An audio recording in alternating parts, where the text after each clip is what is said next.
黑裙丝袜人字拖，这个穿搭没得说，不是高跟买不起，拖鞋更具性价比。姐，师傅，我来了。林七七渡劫失败，穿到这个一天吃2顿的小山村，已经5年了。每每想起这段失败的历劫，他都要叹口气。唉，特么的，明明知道是雷劫，干嘛要穿拖鞋？那不是很容易造成短路吗？哎呀啊！在落霞与孤雁齐飞、苞米共长天一色的景致下，林七七的动作让人看着就觉得他的确是个傻子。哎，咋还病情恶化了？七七啊，你奶他们还没回来吗？林七七木木的点头。那我去你大爷爷那边看看。这个人是林七七的大伯林永茂，属于家里的头号大汉奸。只因为老爷子临走前的话：“老大，我要走了，家里的责任你要担起来，你大伯那边也要多照应呢。”但他却只记得后边的话，全然忘记了自己家里的责任。在镇上做工，刚回来就往大房家里钻。大伯是长辈，而且是爹吩咐的，爹总是对的。大伯，我给您送烟叶来了。林七七神魂受损，平日里多半是静坐在那儿，目光空洞的状态。外人不知道的是，他实则是在静心凝神修复他那破碎的神魂。他接管这具身子时，是在被送去镇上医馆的途中。郎中说他高烧不退，可能会烧坏脑子。饿了吧，七七，快吃点垫垫。哇，是肉包子，谢谢四叔。这是四叔林永新，是个还在书院苦读圣贤书的秀才。你奶他们还没回来吗？翠儿姐说会晚些。那我就不去地里了，我去做饭。厨房的门被奶奶锁上了。那我去打点水，你在院子里坐会儿，不要乱跑。当年这丫头生病时，林永新正好进城赶考，老太太亲自陪考，带走了所有的积蓄，以至于耽误了最佳的治疗时间。为此，老太太愧疚不已，也因此5年来，林七七从未干过家里的活。林永新也一直以为都是因为他，林七七才会变成现在这个样子。我那可怜的弟弟哎，还是给他留着吧。没多大一会儿，一黄一白2只狗从后门处晃了过来。大黄的爷爷是老太太陪嫁过来的，一家3代满门忠烈，都老老实实的守护着他们家。大白是大黄不知从哪拐回来的，断奶后就跟着大黄过苦日子。到目前为止，他都以为大黄是他娘，但家里人都不知道的是，这货其实是只狼。没开过荤的他，每天吃白菜、吃萝卜、吃豆角，大黄却根本不吃，弄得大白还挺不解，家里不就是天天吃这个吗？怎么的？是闻到肉包子的香味了吗？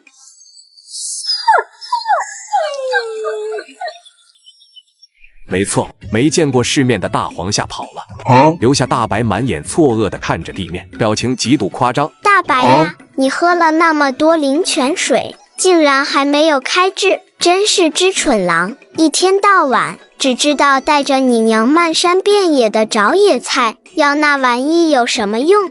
大白仰头，谁说没开？他听懂了。林七七抬手照着大白脑袋就是一巴掌。不准这么叫！若是让人知道咱们家养了只狼，那还不得闹翻天？大白委屈地趴在地上，学着大黄呜咽了2声。就在这时，外面响起一阵杂乱的脚步声，应该是下地的人回来了。林有茂，你是不是又去大房那里了？看老娘今儿不打死你！娘，别打，我没去大伯那里。撒谎，我都看到了。娘啊，你别动气，当心气坏了身子，可不能这么打，该将人打坏了。三叔林永平拉着老太太，你说你又往大房那里送了什么东西？没有，真没有。娘，大哥都说了他没去大伯那，先进屋再说。你也累了一天，先进屋歇歇。老太太恨恨地瞪了眼大儿子，家丑不外扬，回家再说。烟袋，我看到大伯给大爷爷买烟袋了。啥？你林有茂啊，林有茂，你看看你自己媳妇孩子过的什么日子，你再看看他们大房人身上穿的什么，你有钱我打死你这个败家玩意，我打死你个白眼狼！娘，大伯娘，带郎哥，翠儿姐，他娘的来历不简单，这是林七七见方氏第一面就确定的事情。饿了吧？方兰从腰间摸出半个馒头递给林七七，吃点垫垫，娘一会儿就做饭。娘吃，娘不饿。七七也不饿，四叔给我带包子了，肉包子。好，姐，给你果子，我们摘了好多。还有这个，等会一起给你洗，我们都吃过了。我还捡了嫩苞米回来，等一会儿给你烤着吃。林翠儿特意慢了2步，牵着林七七的手，假装看不到正在挨揍的亲爹。到底是刘氏看不下去了，这么多年他虽然也恨得慌，可再怎么说那也是当家的孩子的爹。娘，您累了一天了，别打了，回去歇歇吧，喝点水。再说打坏了还得抓药花银子。马老太到底还是打累了，给老娘滚！别杵在这让我看了心烦。不是有钱给人家吗？今晚你就甭吃饭了，滚去大房那里吃吧。林永茂哪敢去，就一动不动地跪在那儿。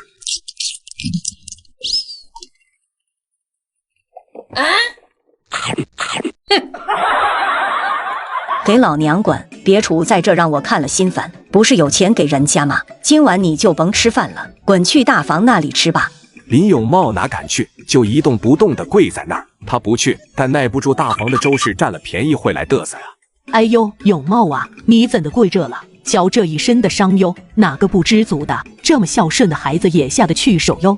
话音刚落，就见马老太从厨房钻了出来，以44码的时速冲了过去。怎么，你也想去凑热闹？没个狼样！有些人呢，得了便宜，偏偏还得惹事。你来干什么？我这不欢迎你。小马啊，我再怎么说也是你大嫂，长嫂为母，你就是这样同我说话的。还长嫂为母，我老娘早没了。你要是想，你倒是陪她去啊，逢年过节我也好给你捎点孝敬。好啊，马慧娟，你个老钱婆，你敢咒我喜，活该你儿子不孝顺。我要是他，我早分出去了。哼，你还比我大2岁呢，我是老钱婆，你该是个啥？6岁的林家宝突然从里屋冒出了个脑袋，大声叫道：我知道，叫老妖婆。林永新一把将人给拽进去，关起了门。哈哈，家宝弟弟慧眼如炬呀！小孙子的助攻让马老太乐了，眼看自家奶奶落了下风，林月兰上前一步：宝子弟弟今年6岁了吧？我家大壮前年儿就启蒙了，如今才5岁多，先生就经常夸他有教养呢。这就是说林家宝没教养呗。林七七瞥了眼林月兰，大壮不是送走了吗？送到镇上衙门看门去了。周氏有个女儿嫁到了镇上，姑爷在衙门当差，衙门里光荣退休的一条大狼狗就养在大房，后来生了崽后又送回衙门，衙门给起了名字就叫大壮。好巧不巧和林大壮重名了。林月兰瞪了林七七一眼，这话若是旁人说的，他非得上去抓花那人的脸。他嫌弃的骂了声小傻子。话音刚落，一盆刷锅水从厨房里泼了出来，不偏不倚，全泼在林月兰半新不旧的衣裙上。哎呀妈呀！哪个杀千刀的，心肠怎的这么黑，连自家侄女都下得去手？我呸，还自家侄女，有说自家弟弟没教养的姐姐，有骂自家妹妹是傻子的姐姐，我今儿可算是开了眼了。小马啊，看看你娶的好儿媳妇，一个晚辈竟然对着长辈说3道4，要我说何该休了。老三呢？这个媳妇你不管了。林永平虽然老实，但不蠢，方才从后门一露头就看到周氏在，转头就躲了起来。不是我不管老娘媳妇，其实这个时候我不在，他俩就更吃不了亏。我的儿媳妇还用不着你来教训，你是没儿子还是没儿媳妇，管闲事都管到别人家来了，真是癞蛤蟆找蝌蚪，搂着别人家娃不放手。你跟他说甚？他听得懂人话吗？你还不赶紧去做饭，还要我婆子做好伺候你们怎的？林七七眯着眼，这回合老太太胜，带着个脸皮子薄辈分又小的出来，大伯乃吃亏呀。胜负已分，攻守双方都退出了战场，日子还得接着过。大郎啊，没柴了，去外面抱点柴火进来。知道了，奶。爹，你往边上挪挪，挡着门了。林永茂当然知道自己挡着门了，他故意的。大郎啊，你去跟你奶说说，你大伯奶没什么坏心思，他就是过来看看。你看你奶这事办的，怎么还吵上了，还扑人月兰一身水，姑娘都那么大了，真是。林永茂碎碎念没有念完，林大郎就直径离开了，绕了一圈走到后门。饭桌上一家人整整齐齐的，除了跪在外面的大伯林永茂，剩下的就是他从未蒙面的爹。只有每半年托人带回来一次军饷时，才能记得他还有个便宜爹。娘，我这个也不吃了，给爹吧。你正在长身体，你吃你的，让翠节省下来半个9成。哥，你吃吧，我是女孩子，我吃的少。林七七默不吭声地将这一切尽收眼底，小脸上没有一丝表情。人的出生不可选，可错误的随波逐流只会让自己越来越糟糕。吃饭都堵不上你们的嘴吗？老大家的，你不想吃就别吃了，留着力气收拾完了，跟你老汉滚蛋吧。老太太明显还在气头上，谁还敢惹？老太太的作风向来是所有的事都是在饭桌上说，要是能气得一两个人吃不下去饭，那就更好了。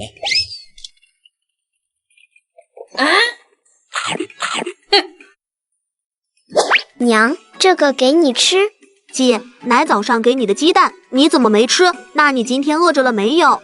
林七七摇头，将包子递给林少泽，又将鸡蛋给了方兰。娘不吃，七七自己吃吧。我吃了肉包子，还和翠儿姐一人吃了半个烤玉米，我不饿。姐，肉包子真好吃。以后长大了要对你们四叔好点。下次四叔再给买，我都留着给你吃。不用，姐姐吃。以后少泽长大赚了钱，天天给姐姐买肉包子。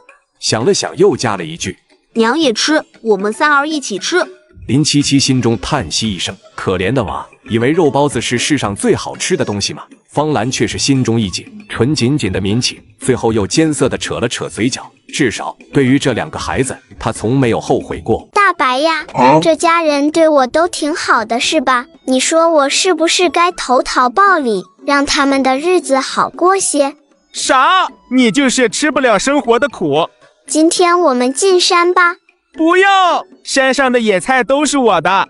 狼本来就是极聪明的兽类，再加上灵泉水的作用，大白如今的智商跟个3岁孩子一般。智商高的好处就是灵活聪明，有思维，爱凑热闹，还八卦。坏处也有，太过入乡随俗。林七七指了指脚边的大黄，你娘都11了，你不想她在有生之年吃上一顿肉吗？还吃肉？我们不是吃素的吗？我是一个孝顺的狗子，我听你的。姐，二姐，是娘让我在家的，我没偷懒。林家宝面对这个姐姐是有心理阴影的。1年前他以为林七七傻，被抢了东西也不会告状，结果反倒遭了一顿毒打，竟然没有一点伤，连块青子都没有，这上哪说理去啊？就是告诉大人也没人信呀。自那以后，撒泼打滚时，只要姐姐一瞪眼，林家宝立马乖乖的该干嘛干嘛。二姐，你别打我。我出门一趟，有人回来就说我在睡觉。总之不能让人知道我不在家，不然回来揍你。我知道了，二姐。林七七转身走了2步，又突然回过头，吓了林家宝一跳。二姐，你还有事吗？桌子上有2个野果，留给你了。说完扭头就走了。艾玛，好吓人。你记住了，进山时如果遇到这种带着灵气的药材，就带回来。岩灵草，炼制岩灵丹的主要药材。算你走运，岩灵丹的效果便是能让动物开灵智，可比灵泉水的效果好上100倍。若是将这颗岩灵草炼成丹药给大白吃下去，或许大白就可以修炼了。咦，这是灵芝吗？林七七后退2步，3两下就穿了上去，小手附上灵芝，将之一一送空间。林七七跳下树，四处找了找，又在不远处发现了一株，摘下来后没有着急送进空间。好浓郁的灵气，这山里有什么灵物存在吗？林七七目光看向大山的更深处，直觉告诉他不能再往前走了。林七七将灵芝掰成2半，收起一半，另一半喂进大白的嘴里。就在此时，四周响起沙沙的声音。林七七找了棵树爬了上去，眨眼间就见10几只野狼从幽暗的林子里钻了出来。为首的狼王眼睛盯着大白，再看大白，虽然表面镇定，但它的尾巴却一直在抖动。头狼又向前一步，闻着不一样的气息，他止住了脚步。两狼对视良久，最后头狼一声长啸，带着众狼离去了。大白顺势往地上一趴，艾玛，吓死狗了！怂货，一只算得上半灵兽的狼，竟然能在面对同伴时怂成这样。大白忙蔫蔫的起身跟上，心想你不怂，你刚刚上什么树？二姐，你回来了，我没跟人说你出去过。翠儿姐在哭，家里出什么事了？大伯将翠姐的婚事退了，没经过家里人的同意，翠姐知道后就哭了。还有呢？然后那个蒋家看上了永福叔家的月兰姐。那奶和我娘是不是在老宅那儿？对，奶可生气了，大伯的腿今天怕是真的要保不住了。你跟我娘说我去哪了？我说你去村里溜达了。那我去村里看看，你看着翠儿姐。好的，二姐，我都听你的。林家大房住在村中间，宽敞的4间大瓦房，据说这是祖宅。当初分家时，林大山耳根子软，听林大海夫妇哭了几句，就主动将本该属于2房的2间房子让了出来。后来更是各种补贴大房那边。林77到的时候，马老太已经和周氏撕把开了。方兰2手各搭在周氏和马老太的肩膀处，看似是在拉架，但总能在马老太要吃亏时暗暗用劲。娘、伯娘，你们别打了。别打了，娘哈，您在这闹啥啊？刘氏，你们快住手！这不是让人看笑话吗？三弟，你快把娘拉开！林永平一脸茫然，女人打架，他一个男人不好上手拉。又见自家媳妇和老娘并没吃亏，索性就不动了，只嘴里一直在喊：“娘别打了，红杏啊，你快起来把娘拉开！”大房那边，林永福见这状况也不知该如何是好，他爹林大海更是直接进了屋不露头了。住手！都住手！成何体统？这成何体统？混乱中，刚从镇上回来的林永健走了出来。永茂，你还站在那里干什么？还不把你娘带回家去？这大哥，你想办法吧。此时，林永福身后，一个10来岁的小男孩拉着一条大狼狗。旺财，去给我咬死他们！大狼狗兴奋地叫了几声，奔着拉扯在一起的老太太就去了。没等林77出手，就见大黄窜了出来，一个整天吃素的狗，也不知道是谁给的胆子，汪汪叫了几声，就朝大狼狗扑去。吃素的大黄被吃肉的大狼狗扑倒在地，身上已经惨不忍睹。大黄疼得嗷嗷叫，但却并没有逃走。这是狗的忠心护主，后面的是它的主人，它不能跑。大黄啊！马老太看得心尖一颤，带着狠劲又朝周氏扑了过去。你个老钱婆，老娘跟你拼了！我今天就撕了你那张脸！小马，你发什么神经？那亲事是你家永茂同意退的，既然退了，婚嫁各不相干，你找我干什么？我赔忘恩负义的东西，我稀罕那破亲事，一家子烂心肝的货！另一边，大白刚从人群里挤出来，一伸头就见他娘被只大狼狗压在地上。大白的眼神一下就变了，来不及叫唤就猛窜了出去。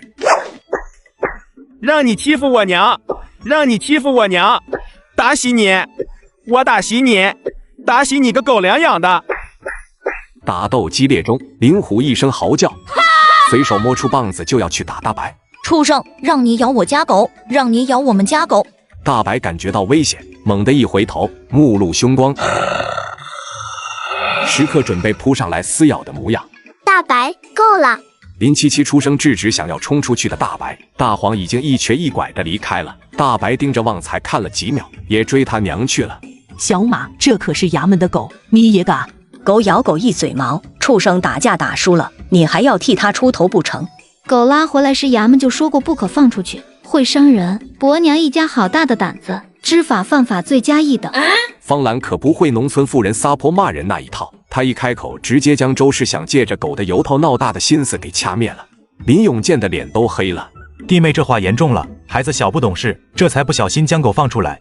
大哥说哪的话，孩子还是看紧的好，毕竟一次是不小心，若是真出了事，衙门可不管你们是不是不小心。弟妹说的是，我以后会管好孩子的。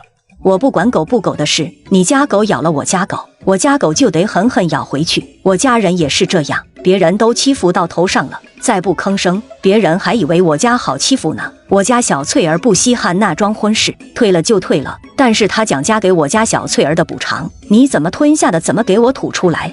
你这说的什么话？那些东西是你家永茂送来的。我呸，我还没洗呢，家里还轮不到他林永茂做主。我告诉你，明天天黑之前你不亲自将东西送到我手里，就是舍了这个儿子不要，我也要上公堂将这些年的委屈一件一件算清楚。走，我们回家，回家写状纸去。我可得想好喽，那一桩桩一件件我都给他翻出来，到时候该我们的都得给我还回来。众人散去，林永健背着手对还站在门口的林永茂说：明天我会让娘将东西送回去，还请婶子手下留情。说完也不看林永茂，直接关上了门。哎，别喊了，伤得太重了，必须得消毒。林七七的话让大白急得直跑土。你有那个时间，不如去山里多抓几只兔子回来给你娘补补。大白听懂了，一转身跟阵风似的往山上跑去。林少泽和林大郎被留在地里摘野菜，没赶上村里那场大戏。不过他们一回来，林家宝就八卦地跟他们说了事情的前因后果。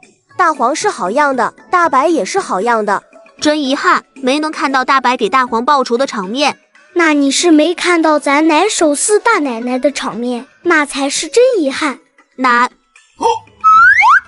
我错了。能救活不？要是不行，去村里把村东头的李大夫请过来一趟。大黄很精神，会好的。能好就行啊，能好就行。真没想到关键时候是他挡在了前面，真是人不如狗啊。吃饭了。吃饭不积极，思想有问题。娘，你没事吧？娘怎么了？娘，您是不是哪里不舒服？四叔，怎么了？大黄今天被大爷爷家的旺财咬了，大白护母心切，冲上去给大黄报仇了。所以你是想告诉我，大白为了大黄都能跟别的狗拼命，你大伯却胳膊肘往外拐，所以你大伯连狗都不如吗？这就尴尬了。林七7点的火瞬间就点燃了老太太的小宇宙。畜生，你真是连条狗都不如啊！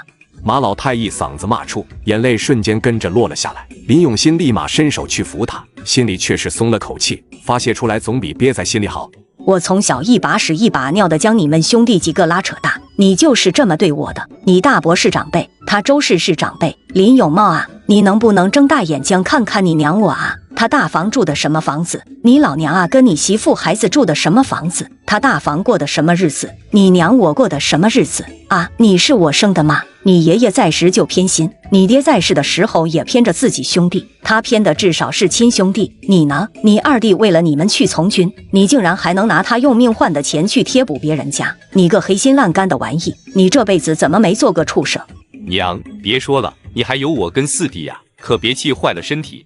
我为嘛不说？你爹大方，你也大方，房子给人家了，兔子给人家了，牛也是大方的，连自己闺蜜的亲事都让给别人了，到头来又落到了什么？他是记你一点好啊，还是真将你当一家人了？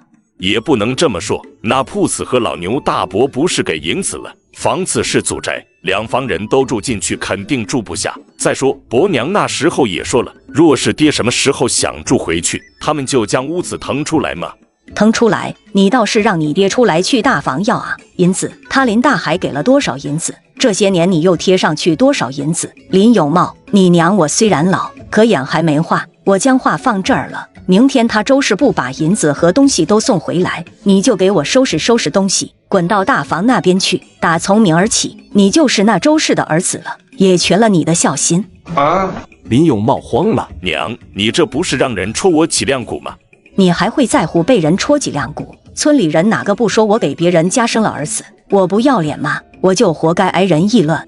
那些人不懂，他们就是想破坏我们和大伯家的关系。我呸！我和那一家子烂心肝玩意的关系还用人破坏？你给我滚！别杵在我面前，这事没得商量。养儿防老，养儿防老，养个狗粮养的白眼狼，不如小时候丢到粪坑里溺洗。爹，你先出去吧，别在这惹我奶生气了。林大郎赶忙将他爹往外拽。你先去大爷爷家，让伯奶给请个大夫包扎一下你头上的伤。他一走，马老太一屁股坐到了凳子上，心里哇凉哇凉的。我这是造的什么孽啊！叹了口气起身，饭也没吃就进屋关上了门。林永新与林永平两兄弟对视一眼，都齐齐的跟了上去。其他人谁也吃不下了，唯独陈氏和家里最小的林家宝。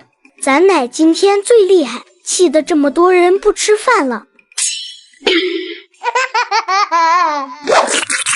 大黄，奶说了，这个馍馍本该是给大伯的，今天就给你吃了。馍馍沾了灵泉水，大黄吃得很香。林七七还掰了点灵芝喂他。天渐黑时，大白叼着只兔子回来了。往林七七面前一放，掉头就走。兔子的肚子鼓鼓的，看样子是怀了崽呢。得了，这只还不能吃，养着吧。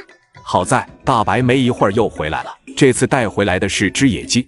林七七看了眼大黄，要不你直接啃？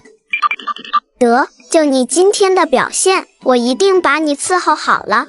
好香好香！哎呀，我的娘啊，这是啥味啊？姐，你哪来的野鸡？还有兔子？随后跟上来的林永新和林永平两人也是很好奇。是啊，哪里来的野鸡和兔子？大白抓来给他娘补身体的。林永新、林永平愣了半天，齐齐看向了对方。他们这会儿是不是该进山给老娘抓只鸡回来？林家宝为了吃都豁出去了，紧挨着林七七，眼巴巴的瞅。林七七将野鸡腿撕下来，给了2只小馋虫一人一个，然后又看了看林大郎，要不脖子给你？不了，妹妹都没吃，我不吃。3叔、4叔。然后林七七就当着所有人的面，将剩下的鸡全给了大黄。败家玩意儿，竟然还真是给大黄补身体的。奶，你吃。哎呦我的娘哎，这我哪有那好的命吃这个哟？七七啊，告诉奶，你哪来的这东西？我昨天进山了。啥？大白带我去的。谁带你也不行啊，你进深山了？没有，在半山腰，就是走的有点远。那也危险呐！哎呀，大白再聪明那也是狗啊，他不是人啊！你怎么跟着他就上山了？你给你娘拿去，让你娘去镇上卖了，能卖不少银子。给奶的。奶，你不要一直觉得我傻，其实我不傻的，家里的事我都知道，也懂。奶，你还有3叔，还有4叔，还有我们孝敬奶，连大伯那一份一起孝顺，所以奶，你要好好的，也跟我们一起等我爹回来。马老太看看手里的灵芝，又看看林七七，眼泪啪嗒啪嗒的往下掉，止都止不住。知了，奶知了，奶不纠结了，不想了，不想你大伯那个白眼狼了。马老太擦了擦眼泪，七七啊，奶不吃这个，等明儿咱去镇上将它给卖了，奶买肉给你做饺子吃，做白面饺子。突然不傻了的林七七也被马老太派遣了任务，林七七被派去挖野菜了。随行的还有一脸生无可恋的林家宝，满面兴奋的林少泽和浑身郁郁的林翠儿。其实马老太主要还是不放心林七七，怕林七七又被大白带上了山，再万一遇到个野兽。好多野菜，早点挖完，早点回去。姐，你怎么坐那儿了？咱们多挖点，晚上让大伯娘多炒一盘。我不想吃野菜，我要吃肉。二姐，我也想吃肉。说话间，就见大白正往这里狂奔，嘴里还叼着一只扑腾着翅膀的野鸡。大白，太好了，又要有肉吃了。大白将野鸡往林七七面前一放，掉头就走。没一会儿又叼来一只。我们烤着吃，2只野鸡的话应该够吃了。不好吧？要不带回去，晚上让奶做了一起吃。你觉得带回去你能吃得上？林翠儿目光一暗，他娘一定会让他的那份省下来给哥哥，哥哥不要，那也会给爹。那还是吃了吧。可是，若是让大人发现，回去会挨揍吧？我保证不说，不跟爹娘说，也不跟奶说。大姐，吃吧。那是啥？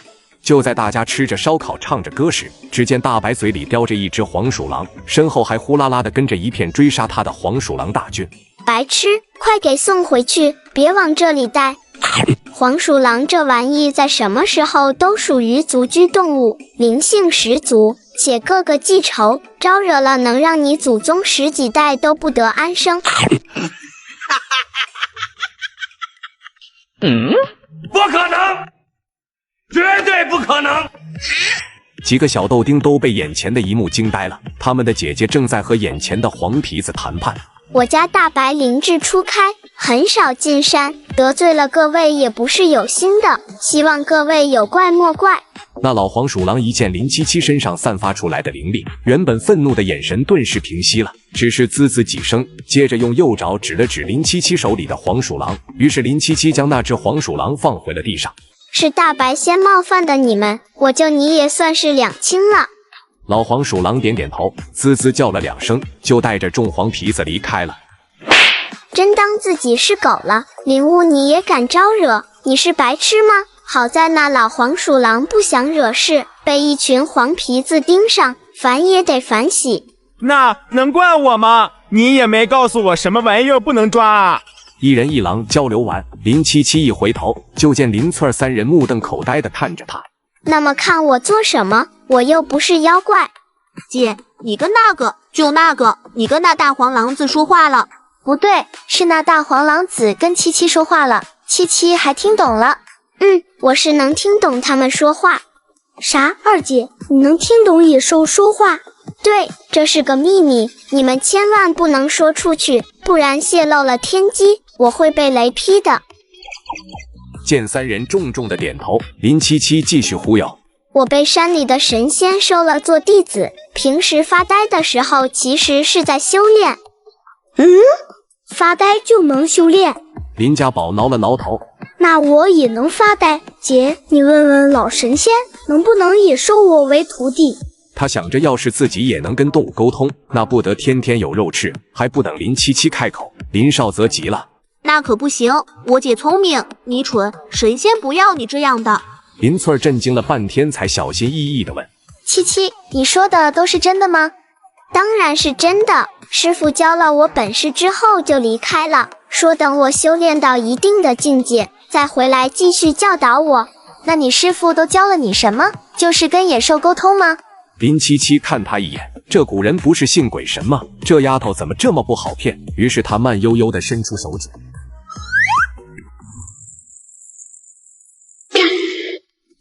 姐你好厉害！行了，别酸了，听话以后就教你们。真的，姐，你真教啊？我能学吗？能学会吗？林家宝更是直接往林七七面前一跪。姐，你是我亲姐，以后我有东西都先给你吃。我……小孩想想现在也没有啥可以给的，一激动，我先给你磕一个。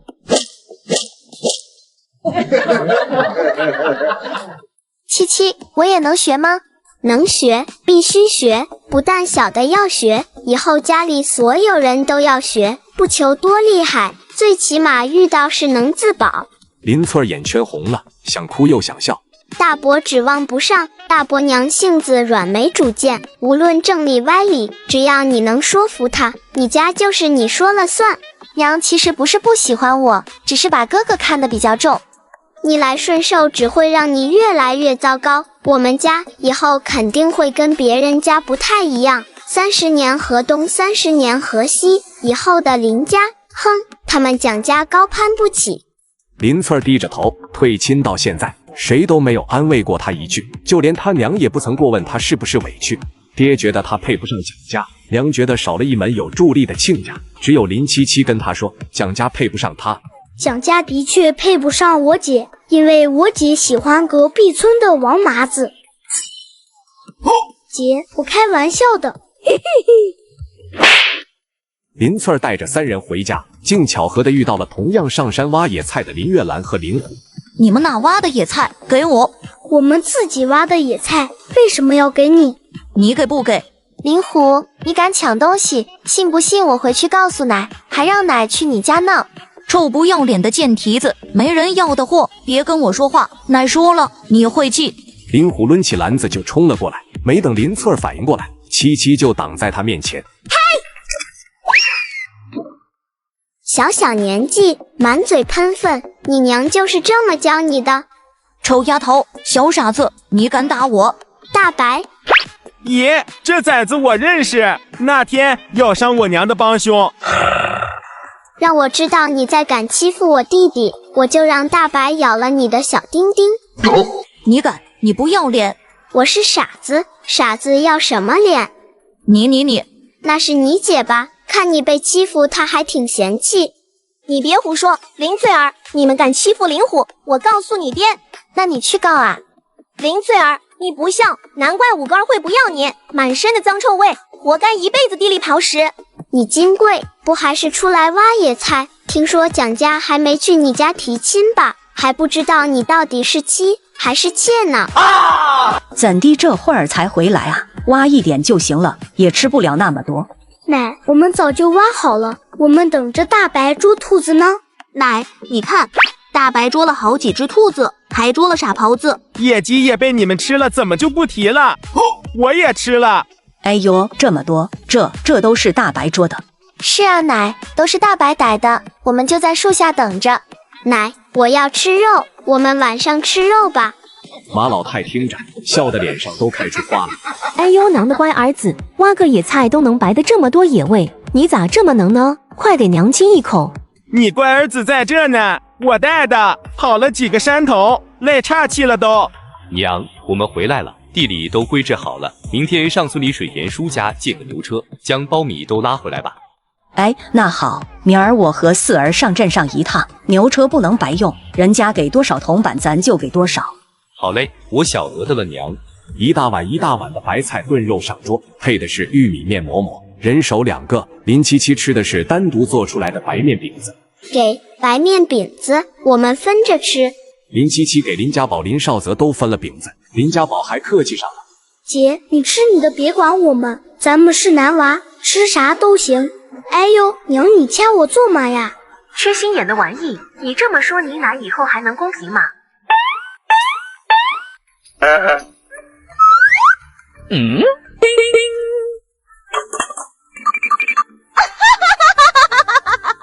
哎呀，二婶家这是吃的什么？这香味啊，都飘到村子里了。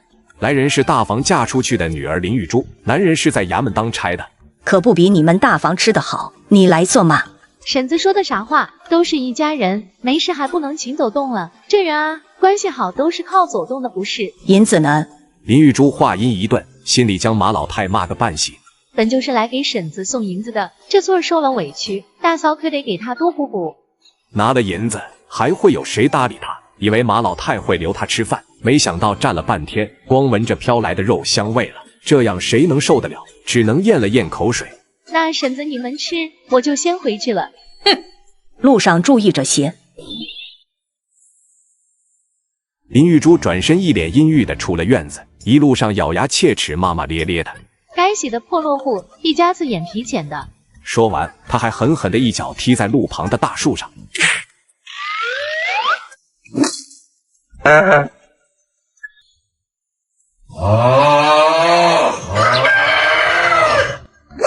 练气需要循序渐进，照我教你们的。什么时候能感觉丹田，就是小腹的地方有一股气体流窜，再来告诉我怎么继续往下学。姐，屁算嘛？姐，别打我，我跟你开玩笑呢。放慢呼吸，放空识海，什么都不要想，想象自己与空气融为了一体，努力去感应空气里飘荡的灵气。姐，我感觉不到空气里有什么，倒是闻到厨房玉米馍馍的味道了。姐，我也闻到了，我可真没撒谎。唉，崩溃了，我真的崩溃了。娘，那么远的路，你要带什么跟我说一声，用得着你亲自跑这么一趟？你懂个六。不亲自去一趟，他哪能放心？林永新不说话，马老太又憋不住了，看他一眼，又看他一眼。娘，你到底怎么了？四儿，娘跟你说个事儿。马老太又四处打量了一番，还有些紧张，见一个人影也没有，这才往林永新身边走了走，神秘兮兮的。到底什么事啊，娘？四儿，你别出声，你将背篓上的干草扒拉开，再把下面的布掀开，完了给娘再放好。林永新照做，当他看到背篓里的东西，瞪大了眼睛。哦，娘，这是灵芝吗？这么大吗？哎呀，你瞎嚷嚷个啥？四儿，你也看到了，你觉得药铺能给多少银子啊？不能坑了我吧？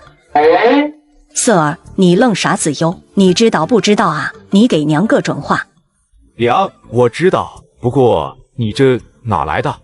马老太瞥他一眼，思索着将林初一给他灵芝的事情说了一遍。林永新听的也是一阵后怕，这小侄女胆子也太大了些，可运气也真的是好，没有遇到野兽不说，还采了株灵芝回来。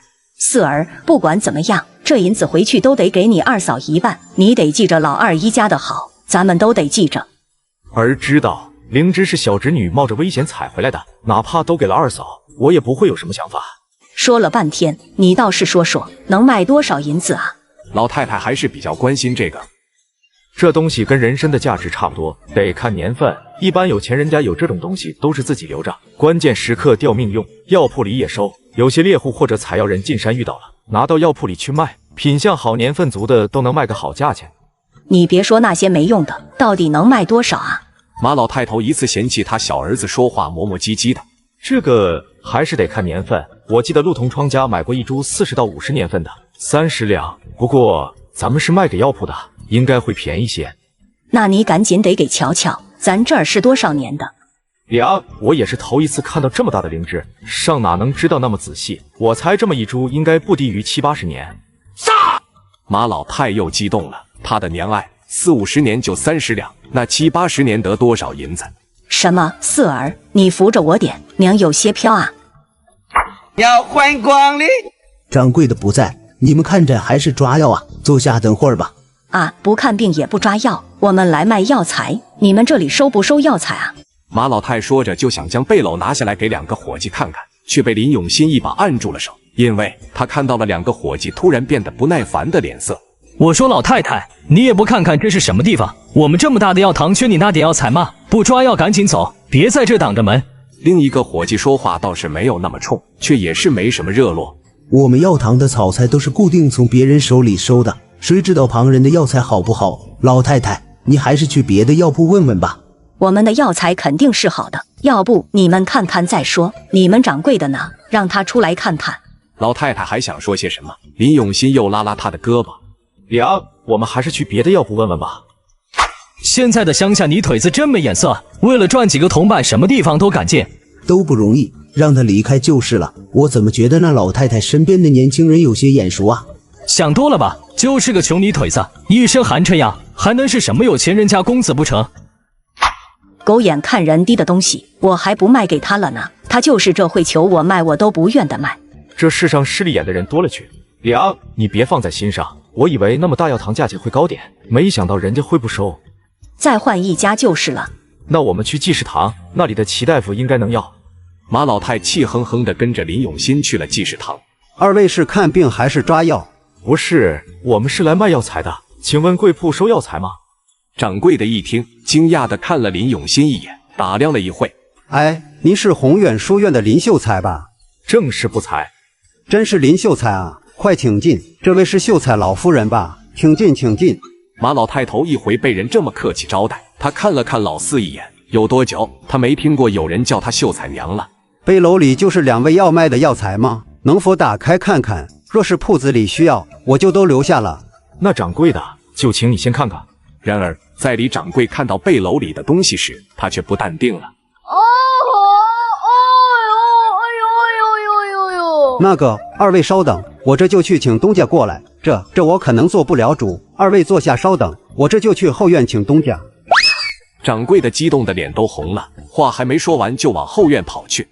哦呦，这东西得很，得很。接上集，老太太拿着100年灵芝去镇上售卖，没想到能遇上势利眼的店家。再看看这个店主表情，分明已将灵芝视为囊中之物。老太太担心啊，会不会被坑呢？我给85两银子。马老太瞪了瞪眼，掌柜的以为他觉得少了，立刻陪着笑道：“老太太，林秀才，这个价在镇上真的是高价了。不信您去别的药铺随便打听，应该没有人能再拿出更高的价钱来。”马老太人没飘，神魂已经飘了，得让他缓缓。85两啊！掌柜的说哪里话？我们能来这儿就是冲着药铺的名声。我娘是第一次见那么多银子，让二位见笑了。不说济世堂的招牌，齐老的为人林永新还是信得过的。这株灵芝无论是从色泽还是药香上来看，都是极品，明显是已经超过100年。若是早早送过来，老夫用特殊方法给保存起来，能少流失不少的灵气。马老太一想，这些天怎么就光顾着收苞米了？这不是亏大了啊！离开济世堂时，老太太神魂回来了，但是人飘了。四儿，你扶着我点，走在地上感觉是踩了棉花了，这么不真实呢。娘是真的飘了啊！娘嘞，你打我做甚么？就是想验证一下是不是在做梦。老太太身上揣了那么多银子，她看谁都不安全，觉得谁都想抢她的钱。四儿，我现在觉得走哪都不安全啊，你说这咋办呢？娘啊，要不我请半日假，先送你回去。能请吗？会不会耽误你啊？没事，晚上我多看会书就行。好的，哎，不行啊，现在还不能回去。我答应给七七那丫头买白面包饺子，我得去买点白面，还得再打点肉。那您去买东西，我先回书院找先生请假。我还是跟着你一块儿去吧，我不放心啊。娘啊，您别总捂着兜，你是怕别人不知道你兜里有银子吗？马老太立马松开捂着兜的手，放哪都不自在，感觉手都不是自己的了。娘啊，一会儿买完东西咱们租辆牛车，一来一回用不了多少时间。那中，两人先去买了白面，又买了半袋大米，路过猪肉摊要了2斤肉、3斤大骨头，最后又买了4匹细棉布、6匹耐磨的粗布。最后坐上牛车时，老太太才发现满满当当的一牛车呀！算了一下，这一车东西花了4两多，小5两的银子，这给老太太心疼的。老太太，您坐好喽。师傅，你超速了吧？你说什么？不，我没喝酒。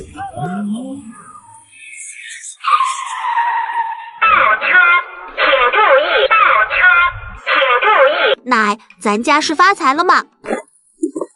奶，你的发型好牛掰！都愣着干啥子？搬东西呀！咋了？地龙翻身了？七七呀，发生啥事了？老太太冲了过去，抹了几把脸，将人仔细打量了一番，见没受伤，这才一把扒拉开，进了厨房。哎呦，我的亲娘哎，你这是干啥了？七七，你到底在里面做什么了？二姐，你咋了？刚刚怎么回事？那声音给牛都吓尿了。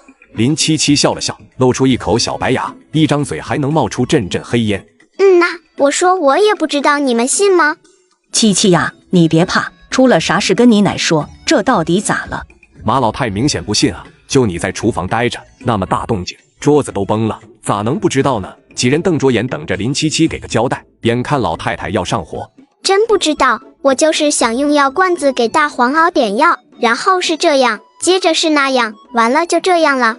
马老太和2个儿子一脸怀疑，大黄明显感觉到气氛不对，咧开嘴冲众人一笑。林永平看见了，我是不是看错了？大黄刚刚笑了一下，可能伤好了些，他心里高兴吧。他是狗啊，高兴了也能笑吗？林永平一抬头，又看见大白咧开嘴，矜持地冲他笑了笑。林永平顿觉头皮有点发麻。奶，我知道错了，以后不会了，对不起奶，我这就去上山挖野菜赎罪。哎，算了，就看在85两银子的份上吧。林七七到底在厨房里干什么了？自然是在炼丹。看，筑基丹你用不上，2颗都是我的；洗髓丹3颗，只能给你1颗；灵岩丹3颗都是你的。你先把这颗吃了，然后去给我找个安全隐蔽的地方。我在炼气期停留的时间太久了，今晚就要突破。洗髓丹不能随便吃，等你将灵岩丹完全吸收再说。1颗丹药喂给了大白，一声接一声畅快的狼嚎从大白嘴里发出，很快便起了连锁反应，连绵起伏的狼叫声响彻大山深处，动静大的就连山下的村民都听见了。一大碗一大碗的白面饺子上了桌，一家人吃得热火朝天，几个小的更是撑得肚圆。饭桌上，老太太将今天买的布料分配了下去。我买了不少棉花，吃完饭给你们各房分一点，做完衣服的剩下的跟以前的旧棉花一起掺和，做2床被子。天冷之前了，再将房子修缮一下，今年冬天咱们过个暖和年。娘，还修房子啊？咱家有那老些银子吗？马老太沉默了一会儿，突然眼神锐利地扫了眼众人。本来我是不想将这件事告诉你们的，但是想想又免得你们不知道忌言，得了东西也不晓得该感谢谁。马老太将灵芝的事情跟所有人说了一遍，震惊了在场所有的林家人。灵芝，哎呦我的老天啊，咱家七七还是个福娃。大伯娘啊，二姐不是福娃，二姐是神，二姐就像神仙姐姐。娘，都是一家人，就不要说谢了。七七还是个孩子，能误打误撞遇到灵芝，也是她运气好。是啊，是七七运气好，可也不能有下次了。你们可不要在脑子抽了去犯险。若是让我知道谁偷摸进了深山，就算没遇到野兽，回来了我也打断他的腿。知道了奶，我保证不去了。这种犯险的事我们不做，人好好的比什么都好。我可提前告诉你们了，灵芝是七七发现的，我老婆子用这钱给她买点什么，你们也不要眼馋。应该的，娘，给七七都该给她。奶，我没什么要的，你让家宝和少泽去私塾念书吧，别人家的孩子这么大早都去学堂了。夜里静悄悄的，大白驮着林七七，洗髓过后的大白骨骼强韧，体型较之前大了一圈。大白跑得飞快，风声从耳边呼啸而过，狂奔半个时辰，在一处山谷中停了下来。干得好！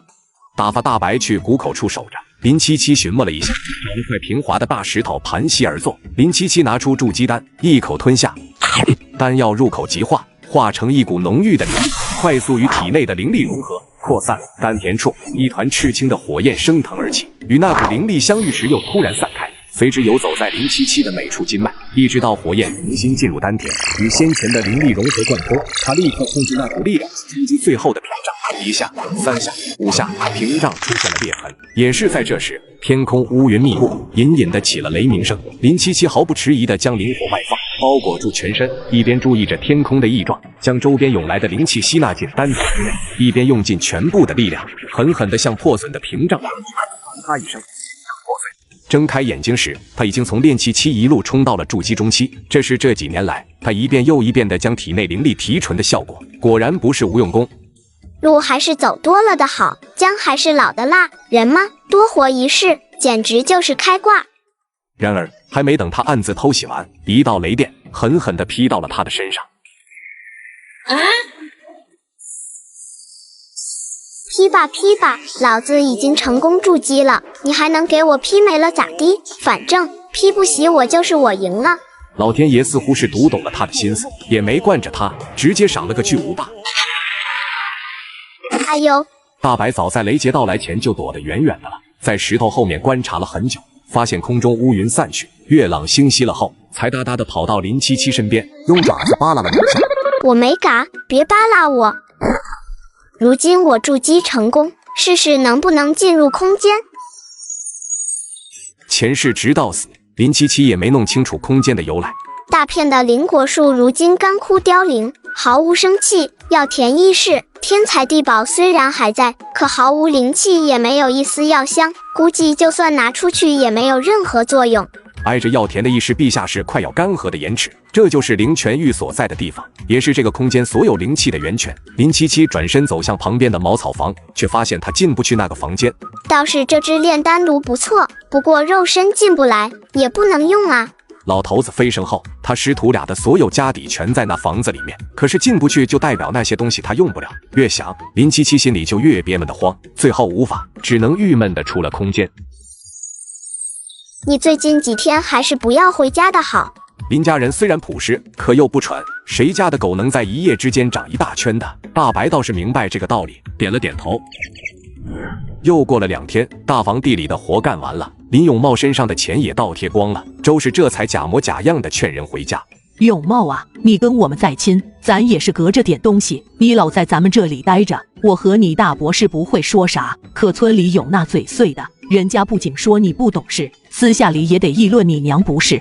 林永茂就觉得他爹说的没错，还得是大伯娘明事理，处处为他着想。伯娘，一笔写不出2个灵字，咱们就是最亲的人，不怕人说我娘她年纪大了，一辈子也不识几个字，您别跟她一般见识。周氏装作无可奈何的点头，皱了皱眉，试探的问道：听说前儿个弟妹买了好些东西，永茂啊，你是家里长子，可得说说你娘，虽说是有点钱，可一家子那么多人吃饭呢，也不能想买啥就买啥啊，这弟妹呀，咋的就这么不会过日子？林永茂一愣，有些怀疑。还有这事，我娘从镇上买了很多东西。是啊，特地租的牛车呢，村里好多人都看到了，拉了满满一车。永茂啊，你是长子，大郎跟翠儿又大了，那些东西多半是你娘给你们大房添的，你呀，还是快回去看看吧。林永茂就这么回去了，还想着周氏说的对，他娘拿着蒋家的赔偿银子买东西，估摸着就是给他们大房的。娘，那天我送银子时，就看到二房他们桌上满满当当好几盆子肉。那满满1牛车的东西不下5两银子，就那天给的10两银子，他定然是舍不得一次性花出去那么多钱的。这中间一定发生了什么事，你去打听打听，到底出了什么事？那二房就该一辈子在我们手里攥着，脚下踩着。这一边，老太太拿了40两给方兰，被方兰推辞了。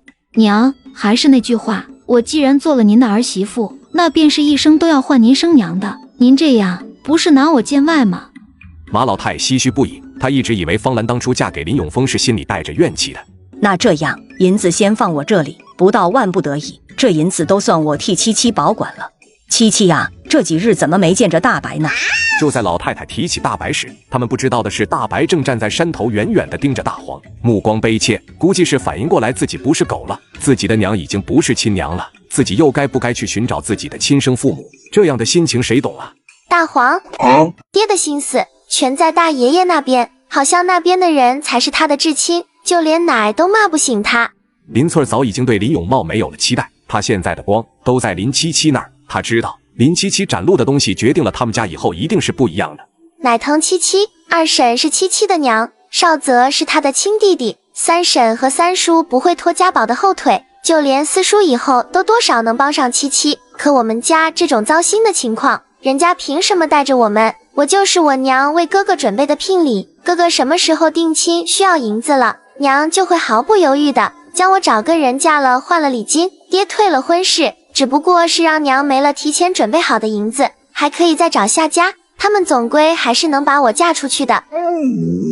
所以他要想一直跟着林七七，他们家就不能是现在这样，至少他不能像以前那样。七七说的对，这个家若是没有一个强硬的，到什么时候都过不好。娘，我回来了。林永茂一进门，院子的气氛瞬间陡然一变。猪狗不如的东西，你还回来做么啊？娘，有话好好说，您别动气，这是我家，我不回家我去哪？哪是你家？你别叫我，我不是你娘，你娘搁山下村子里呢。娘，儿子知道错了，您别气，当心气坏了身子。这几天林永茂不在家，马老太正好眼不见心不烦，这会儿回来，老太太看着他，心里也没了当初的悲凉。你没错，你哪里有错？既然你亲大房那边，那从今儿起，你就带着媳妇孩子去你大伯那边吧。我还有你3个弟弟，有手有脚的也不用人伺候。老宅那里还有咱家2间房子，从今以后你一家就住那吧。你以后若是过得好，老婆子我不沾你一分；过不好也别再回来了，我就当没生过你这个儿子。马老太近来想了很多，无论是老二还是老四，以后都会有自己的前途。以前他总想着一家人，人在一起，心也在一起，有劲往一处使，却忘了2儿子日后可能会越走越远。大房那边都是一些吸血虫，林永茂若是一直跟他们撕拔不清，那就是个拖累。这恶人，他来当，早当早好。娘，你这是要将我们分出去？刘氏突然拔高了声音，也跟着扑通一声跪下，哭道：娘，父母再不分家啊，我们不分家。林翠儿一着急，也和林大郎跪在了刘氏身边。他最担心的是发生了。奶，我们不分家，我们不去大爷爷那。马老太看到林永茂闪烁不定的眼神，那你们就当我老婆子死了吧。娘，我们是您的儿子媳妇，您怎么能让我们去大伯那儿？我们不去。娘，您别赶我们走。刘氏一想到要去大房那边，心就冰凉一片，那得过什么日子？奶，我是您的孙女，我不会走的。就算分家我也不走，我就睡厨房，我睡后院也成，您别赶我走。奶，我也不去，这辈子孙子只认你一个亲奶。刘氏又去拉林永茂，哭着说：他爹，不能分，不能分啊！林永茂在心里琢磨了一下分家的可能性，觉得若是娘真不认他这个长子，硬要分他出去，那就是他娘要分家的，别人也就不能说他不孝。可他没想到刘氏和2个孩子态度这么强硬，听这意思，他要是答应了，结果就是只将他自己分出去。娘，您别说那气话，我是家里的长子，父母再怎么能分家？我知道错了，儿子真知道错了，娘，您就原谅我这一次吧，我保证没有下次了。马老太冷眼看着他，这个儿子他确实能舍得，但是林大郎和林翠儿那样，当真是触动了老太太的心。最终，老太太还是心软了。这次是看在大郎和翠儿的面子，我就看看你怎么改。你若是还像以前一样心向着外人，死不悔改，我老婆子不屑的你这个儿子，到时候家里的所有东西，你一分都别想带走。这话算是打在了林永茂的7寸上，他是家里长子，凭什么家里的东西他一分没有？林七七却直撇了撇嘴，能改吗？说狗改不了吃屎，他都觉得侮辱了大黄。不要急于求成，炼体和炼气一样不能浮躁。我知道你在担心什么，翠儿姐，我既然认你，你就永远是我姐。放心，哪怕离开大伯和大伯母，哪天你遇到心仪的人，我也能保证让你十里红妆，风风光光的嫁出去。林翠儿顿时红了眼眶，静默了很久。这段时间，林翠儿照着林七七教的，早晚静心打坐，感应灵气所在。但林七七明显察觉到林翠儿有点急于求成，果断让林翠儿结束打坐，教起了她练体，先从一名舞者开始练起。翠儿姐，记得我小的时候，也是家里最困难的时候，一天2顿饭，顿顿吃不饱。即便如此，你也能从嘴里省下一点，悄悄塞到我嘴里。我娘也不能时时刻刻看着我，她不在的时候，你怕我在家出事，就走哪都背在身上。那时候的翠儿姐也才不到10岁吧，这些事情我是不会忘记的。七七，那时候你还小，姐照顾你是应该的。二叔二婶都是好人，我爹只顾着大房，我娘只想着哥哥，家里都吃不饱饭的时候，只有二婶想着我，经常偷偷的给我留半个馒头。有一次我和林月兰拌了2句嘴，我爹不分青红皂白的就给我2嘴巴，当我偷偷的抹眼泪，只有七七你在旁边陪着我，这些事情我也不会忘记的，更何况我们本就是一家人。就在姐妹2人倾诉心怀时，身边草丛中传来了沙沙的声音。什么东西？你有事吗？黄皮子滋滋一叫。是受伤了吗？黄皮子点头，指了指大山的方向。知道是什么东西吗？黄皮子滋滋2声，摇了摇头。那你把受了伤的那只带过来我看看。那黄皮子眼睛一亮，往草丛里一窜，就没了身影。林翠儿这才小心翼翼地走上前来。七七，他说啥了？你听懂了吗？林七七能跟动物沟通的本事，林翠儿是见一次稀奇一次。他有个同伴受了点伤，想让我给治一下。七七，你还懂医术啊？那能治人不？这个得分情况，有的能治，有的不能治。比如外伤内伤能治，不是很罕见的毒也能看情况解，但生病的我就没办法，那得看大夫。那也很厉害了，这些也都是你师傅教的吗？那你师傅真厉害。七七，你也很聪明，还这么小就会这么多。林翠儿心潮澎湃，她一定要好好学。林七七想了想一会儿可能发生的事，觉得凭林翠儿现在的小心脏应该接受不了，便让她继续绕着山锻炼去了。没过多大一会儿，先前那只黄皮子就又回来了，身后的2个同伴还一起抬来了受了伤的黄皮子。几只黄鼠狼对林七七拜了拜，眼神里满满的都是请求。林七七蹲下身，先查看老黄皮子的伤势，先给喂了点灵泉水，之后他将一丝灵气探入黄皮子的体内。是毒，好像是被毒物给咬了。先前的黄皮子走到林七七面前，目露担心地拱了拱爪子。能治，毒不深，一会儿就能醒。林七七拧眉看向深山，他想走一趟大山深处，隐隐觉得那里似乎有什么他必须去一趟的理由。老黄皮子果然没一会儿就醒了，他很聪明，一看到林七七就知道了怎么回事。多谢。老黄皮子明显察觉到了林七七身上较上次不一样的气息，眼中满是敬畏。你是遇到什么东西了吗？我也不知道遇到了什么，就是突然感觉到有很浓郁的灵气，我就带着几个族里的弟子一路寻了过去。在路过一处林子时，觉得脖子上一痛，接着浑身麻痹，然后就没了知觉。再醒过来，就在这了。林七七看向大白，要不你带着狼群跟着他们去看看，有危险就退回来。大白应了一声，带着几十号狼跟着黄皮子们走了。等他们没了踪影，林七七才慢吞吞地背起装满猎物的背篓，等着林翠儿一块下山。七七，好了吗？不早了，我们回去吧。晚上让奶给做香辣兔子肉。好，背篓给我吧，我来背。哪怕是看过了林七七能单手举10吨的本事，林翠儿还是觉得林七七还小。离家不远的小河里，林三叔带着林大郎卷着裤腿在里面一通乱摸。二姐，你回来了。最近托大白的福，家里的伙食改善了很多，至少3、2天的就能吃上1顿肉了。再加上林七七一直用灵泉水调养，伙食上去后，家里人的气色明显好了很多。姐，三叔和大郎哥抓了好多鱼，晚上可以喝鱼汤了。最近功课有没有落下？当然没有，我可用功了。我也是。林翠儿看着他们笑，这个功课只有他们4个知道指的是什么。你们在这看吧，我先把背篓拿回去了。好。七七，今天带啥回来了？三叔看到翠儿的背篓装了不少东西啊。是几只野兔子和野鸭蛋，大白捉的。林永平乐呵了2声，突然奇怪地嘟囔了句：“哎，大白最近怎么不回家了？我好像挺久没看到他了。”林七七心想，说起来也差不多该让大白回家住了。看了看刚捕上来的鱼，舔了舔唇，这要是做成酸菜鱼，绝对够一家人饱饱吃一顿了。可惜俺奶不会做，我呢只会吃。七七，你说到底要咋样才能让我爹安安心心的过日子呢？这是咋了？我爹又偷偷拎走了一只兔子，是送到大爷爷家了吗？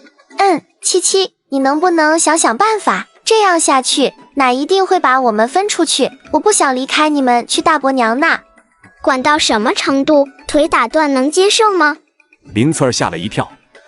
这个会不会？七七啊，他毕竟是我爹，是你大伯，而且腿总会有好的那一天，治标不治本啊。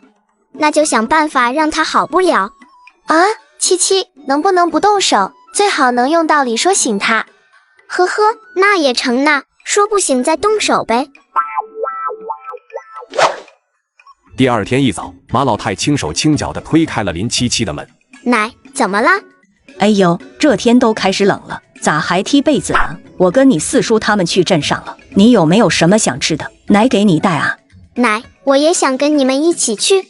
那么远你去干嘛？你听话啊，奶回来给你带酥糖。现在镇上没啥玩的，你等到过年的，奶再带你去看杂耍，那多好玩。好吧，那奶你可别忘了。放心，不能忘，到时候你娘和少泽咱一起去。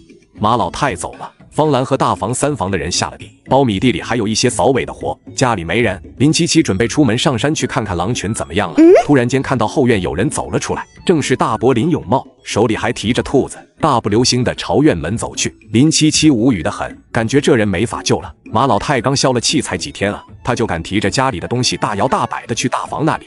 大伯，你去哪？七七啊，你怎的没下地啊？在这里干什么？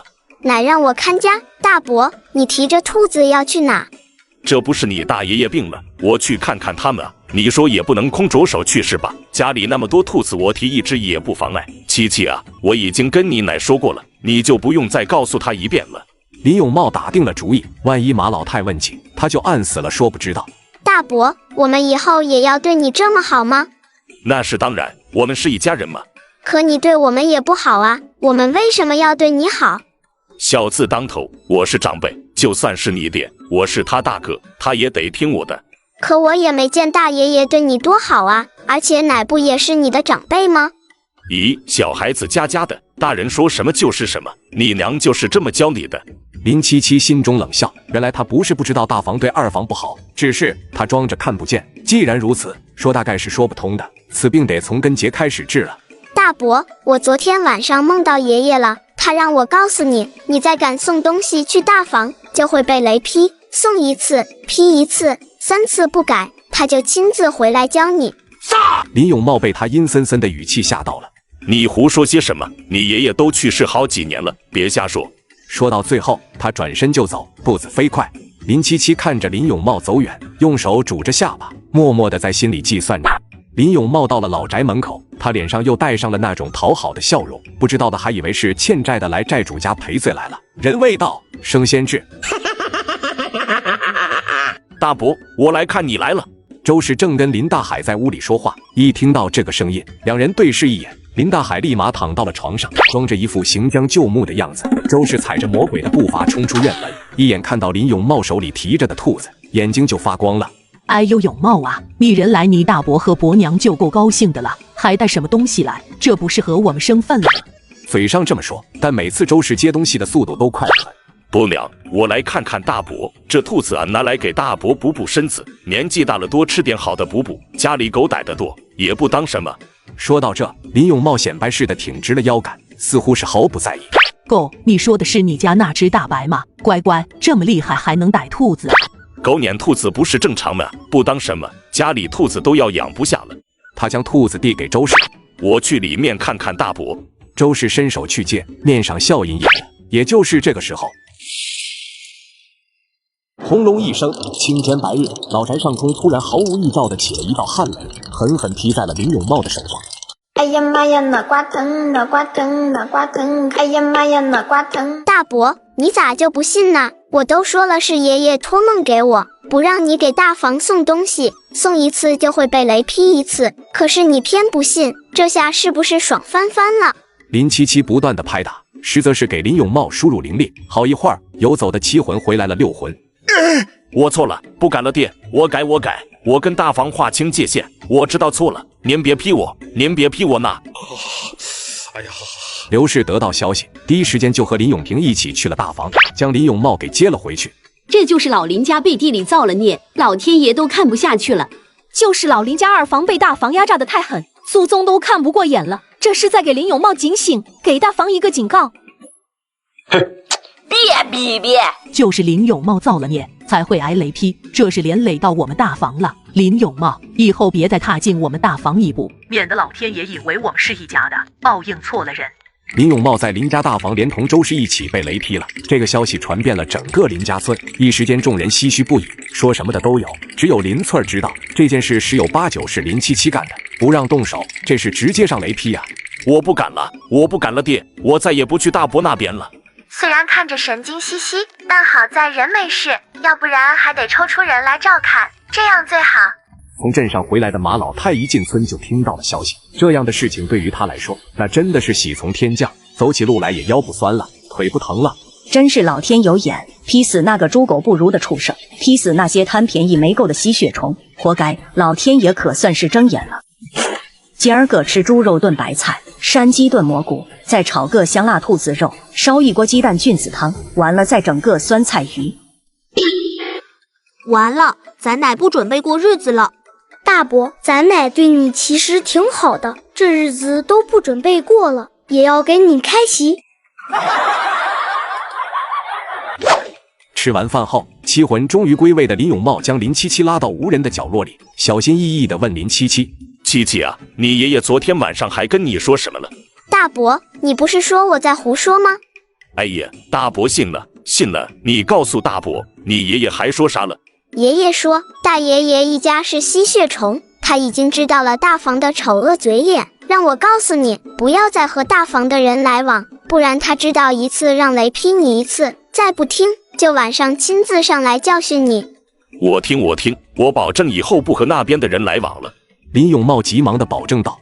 爷爷还说了，乃是家里唯一的长辈，让我们孝顺他，你要是再敢惹他生气，就直接带你走。林永茂脸色一白，浑身哆嗦了一下，无论是被雷劈，还是老爷子亲自上来教训他，都不是他能承受的了，还要直接带他走，老爷子这是一点活路都不给他留啊！想着想着，林永茂给林七七手里塞了几个铜板。七七啊，大伯都知道了，你再梦到你爷爷，就告诉他，我说了一定会改，一定能做到，你千万让他别来找我啊！这几个铜板你来去买糖吃哈。好吧，那下次再梦到，我一定告诉他。林永茂可算是松了口气。好，七七可是个好孩子，别忘了哈。从那之后，林永茂确实是不往大房那边靠了。虽然对家里2个孩子还是不上心，但发了工钱就老老实实的全部上交，回来了就干家里的活，也算是能安安心心过日子了。一家人的日子渐渐的往好的方向发展，然而也引起了有些人的红眼病，就是见不得别人过得比他们更好。又是野菜，我又不是兔子，一天到晚的吃野菜。不吃野菜你想吃什么？不吃给我滚回你屋去！真以为你是谁家的大小姐，一天3顿吃山珍海味，你奶我还吃着野菜呢。我说的不对嘛，二房那边那么多人，一共就5亩地，那么大一家子人，他们还一天3顿，每天吃肉。咱家呢，家里10几亩地，镇上还有铺子，一天就吃2顿饭，还天天吃野菜，咱家哪里不如那些破落户了？最可气的是，他今天上山看到林翠儿了，最近也不知道吃了什么，竟然比以前好看了。你能跟二房比？人家的狗能逮兔子，你家的狗能逮兔子吗？你不吃野菜，你倒是也去逮兔子啊！娘，二婶家的那条狗真能猎兔子？那可不是，你整天在镇上不知道，村里人可都瞧见了，那狗厉害着呢。二房后院的兔子都快养不下了，那野鸡野鸭傻狍子，看着就让人眼馋。林永健看了他娘一眼，目光闪了闪，回想起那日旺财被咬的情景，突然笑了。嘿嘿，什么大白狗，狗可没有那么大的野性。老大啊，你这是啥意思？吃饭吧，一会儿我去村长叔家走一趟。村长啊，出啥事了？这咋的来了这么多人？是不是我家四儿在镇上出啥事了？一提到林永新，村长面上就更加为难了。这都是啥事啊？一群眼皮子浅的，这不是平白得罪人吗？啊，也没啥事。你们这吃饭呢？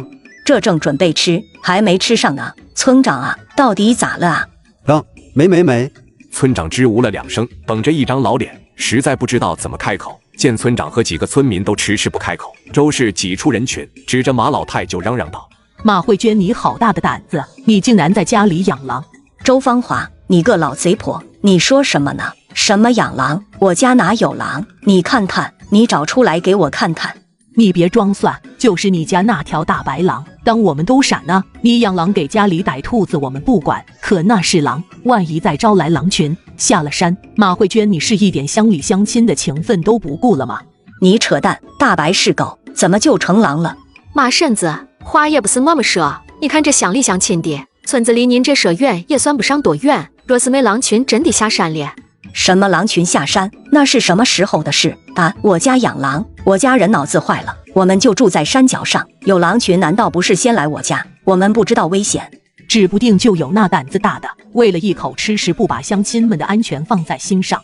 老周，你个挨雷劈的老货，你少在那胡说八道。你说谁呢？我那还不是被你们家给连累的，你还好意思说？我呸！我家有猫在家没被劈，走在村子里没被劈，偏偏给你东西的时候被雷劈了，指不定谁连累的谁呢。就是大伯娘，我可是听说大哥如今都躲着你走呢。你别跟我说那些没用的，赶紧将那只畜生交出来。村长，你也觉得我家大白是狼？这下村长有些为难了。这要不你让你家大白叫出来给我们看看，这要真不是，大家也能安心不是？那要真的是呢？当然是，打死了一了百了。我以为大奶奶要领回去关起来帮村里人看着呢。这畜生养久了有感情我们也能理解，若是你们舍不得打死，让我家永健拉回去看着也成。你也知道我家旺财。不用了。林七七觉得周氏真是听不出好赖话，他话里的讽刺都那么明显了。大白，过来。跟人待久了，大白也爱看热闹，就是没想到看热闹还能看到自己身上。还说不是狼，村里的狗有长成这样的吗？周氏高兴坏了，这只大狗听话，还能逮兔子，以后可就是他们家的了。马老太这会儿心里也有些突突，谁家的狗长得一副狼相，天天在眼前晃，他以前怎么就没发现呢？可接下来发生的事情又让他动摇了。只见林七七用力拍了下大白的脑袋，疼得大白呜呜2声，村民们顿时有些尴尬。刚刚大白叫的那2声确实是狗叫，狼可不是这么叫的。村长更尴尬，狠狠瞪了一眼周氏，转身走了。村长怎么走了？不走还等着人流吃饭吗？原来真不是狼啊！我就说嘛，马婶子怎么可能在家养狼呢？走吧走吧，以后别听人瞎说了。我家这会儿应该要吃饭了，我先回去了。村民们各自找了理由都离开了。你还不走？怎么要我请你吃顿饭吗？那遭雷劈的事还是少做点的好，免得老天爷都看不下去。你说谁呢？信不信我撕了你，你才遭雷劈呢？你全家都遭雷劈，一群晦气玩意儿！周氏骂完就走，林七七在后面悠悠来了句：“大奶奶，狼是记仇的，你们闹这么大动静，你猜狼群会不会去找你？”周氏一听，跟炸了毛似的尖叫一声吓跑了。这就受委屈了吗？可是人家也没说错，你本来就是只禽兽啊！大白瞪了一眼，别扯淡，野生的叫禽兽，我是家养的，就说这事你管不管吧？人家要养你，这是好事啊！去呗，把你那100多号狼兄弟都带上。大白愣着一下，突然一呲牙，都带上，他知道了，给点小小的教训就行，不能闹得太过分了。月黑风高，冷风呼啸，我来尽孝，你在睡觉啊！好冷的夜啊！我悄悄的走，正如我们悄悄的来。我挥一挥爪子，祸害了整个村子的菜。哎呦，这是谁干的呀？我这菜还没长大呢，这哪个挨千刀的干的？我的鸡呀，这怎么不能动了？谁干的？我的菜，我的菜！我家的鸭子怎么少了一只？天哪，那些是什么？狼，有狼！快进屋！至于大白天的，这些狼群为什么还在村里溜达，而且都是朝着林家大房方向去的？那就是大白故意的。而大白自己早早的就回家了，他聪明着呢，知道不能留在那儿让人抓到把柄。一大群狼蹲在林家大房门口，这可是大白的重点招呼对象。有狼啊！狼，有狼！想要关门已经来不及了，因为头狼已经扑进院了。老头子，你别出去，有狼，真有狼啊！一阵鸡飞狗跳、鸡鸭鹅的惨叫声不绝于耳。村子里的惨状丝毫没有影响林家。林七七带着林翠儿上山，让他自己先练着，自己则带着大白进了深山。坐在大白身上，林七七灵气外放，驱赶山里的毒虫野兽。越是深入，越是警惕，时刻注意着周围的动静。大概在山中走了1个多时辰，穿过一片树丛之后，看到一处景色不错的山谷，一人一狼对视一眼，抬脚踏进了山谷。山谷很大，自成一片天地，不知名的花随风纷落，妖娆中带着莫名的落寂。是个好地方，若是哪天需要闭关，这里算得上是个不错的地方。要是马老太以后年纪大了，喜欢清静，盖个茅草屋，来这里养老也不错。咦，9曲子参。林七七手脚麻利地将一小片9曲子参全部移植进空间。龙门草、栖霞莲。本着有便宜不占白不占的想法，林七七如蝗虫过境般，只要是带点灵气的草药，他都给弄到空间去了。这山谷里似乎没有什么动物，明明这里的灵气最浓郁，但好像所有的动物都绕着这里走，就连鸟都不往这里飞。果然，一人一狼想要继续深入探索时，还真的就发现了问题。开始还没注意，等到林七七后知后觉反应过来，他们已经是第3次路过方才的那块平滑的石头了。他们被困住了。明明是往前走，明明是直路，可不管怎么走，绕一圈总能回到这个地方。林七七不信邪，掐了个手印，继续向前。然而1刻钟后，穿过独木成林的古树，向前走了一段路，他们又回到了方才的地方。大白瞪眼，噌的一下窜到了林七七前面。这次由我来带路。结果当然还是一样的，他们又回到了方才的地方。大白还是不信邪，加快速度，像道闪电般消失在林七七面前。10多分钟后，大白猛地一个急刹，一抬头发现林七七正一脸淡定地站在前面等他。见鬼了！什么见鬼了？什么样的小可爱敢拦我们的路？应该是有东西不想我们继续往前走。现在怎么办？先回去吧，今天不早了，晚了翠儿姐会担心，明天我们再来。说是这么说，可当一人一狼顺着来时路准备出谷时，跨过谷口，却发现他们又回到了那块大石头旁。看着熟悉的山涧，熟悉的场景，林七七脸都黑了。特么的，还给脸不要脸了！走，我倒要看看哪一路的牛鬼蛇神敢挡姑奶奶的路。大白也怒了，不让向前，也不让退后，咋地？还想留我们过几天吗？跟紧我！林七七放出灵石，双手结了个法印。从先前的种种痕迹来看，这个山谷8成是有主的，先来后到，人家是不欢迎我们。突然，耳边传来沙沙的声音。林七七一侧头，左手伸出，夹住飞射而来的一片叶子。他侧身一闪，顺带一脚踹开跟在身后的大白。刚才所指的位置，一片片叶子像是刀刃般扎进了地面。就在这时，几道藤蔓如同活物般朝林七七而去。一棵不知道活了多少年的树，竟然臭不要脸的欺负小孩。林七七单手结印，丢出一个繁杂的符文。去，没事了，走吧。要不我们先回去吧，明天再来。回什么家？我今天非得看看这山谷里藏着个什么东西。林七七的小性子上来了，这事要是今天不弄个明白，他晚上都睡不着觉，一根筋的想要把山谷里藏着东西给揪出来，完全忘了大山外面还有一个林翠儿在等着他。眼看着太阳偏西，林翠儿急得在原地走来走去，想要进山找找，又怕两人再走差了，最后实在无法了。林翠儿小心翼翼往一处丛林走去。那个，你们能找到七七吗？找到大白也行，告诉他们再不下山奶该来找我们了。树丛里突然探出一只狼头，正是以前狼群里的那只头狼。林翠儿吓得往后退了几步。林七七不在的时候，他是不敢单独跟这些狼在一起的。拜托你，能不能帮我个忙，去把七七，不，去把大白找回来。林翠儿觉得狼跟狼交流起来应该能更容易些，也不知道有没有听懂。头狼带着几只狼离开了，是进山的方向。就当他听懂了吧。天逐渐开始黑了下来。林翠儿心中狂跳，依旧没等来任何动静。此刻心里只有一个念头：七七一定是出事了。他一路飞奔下山，气喘吁吁回到家时才知道，家里为什么没人上山找他们。什么？狼下山了，去祸害你家鸡鸭鹅了，还把你大儿给咬了，呵呵！哎呦我的娘哎，真是恶有恶报，老天爷开了眼啊！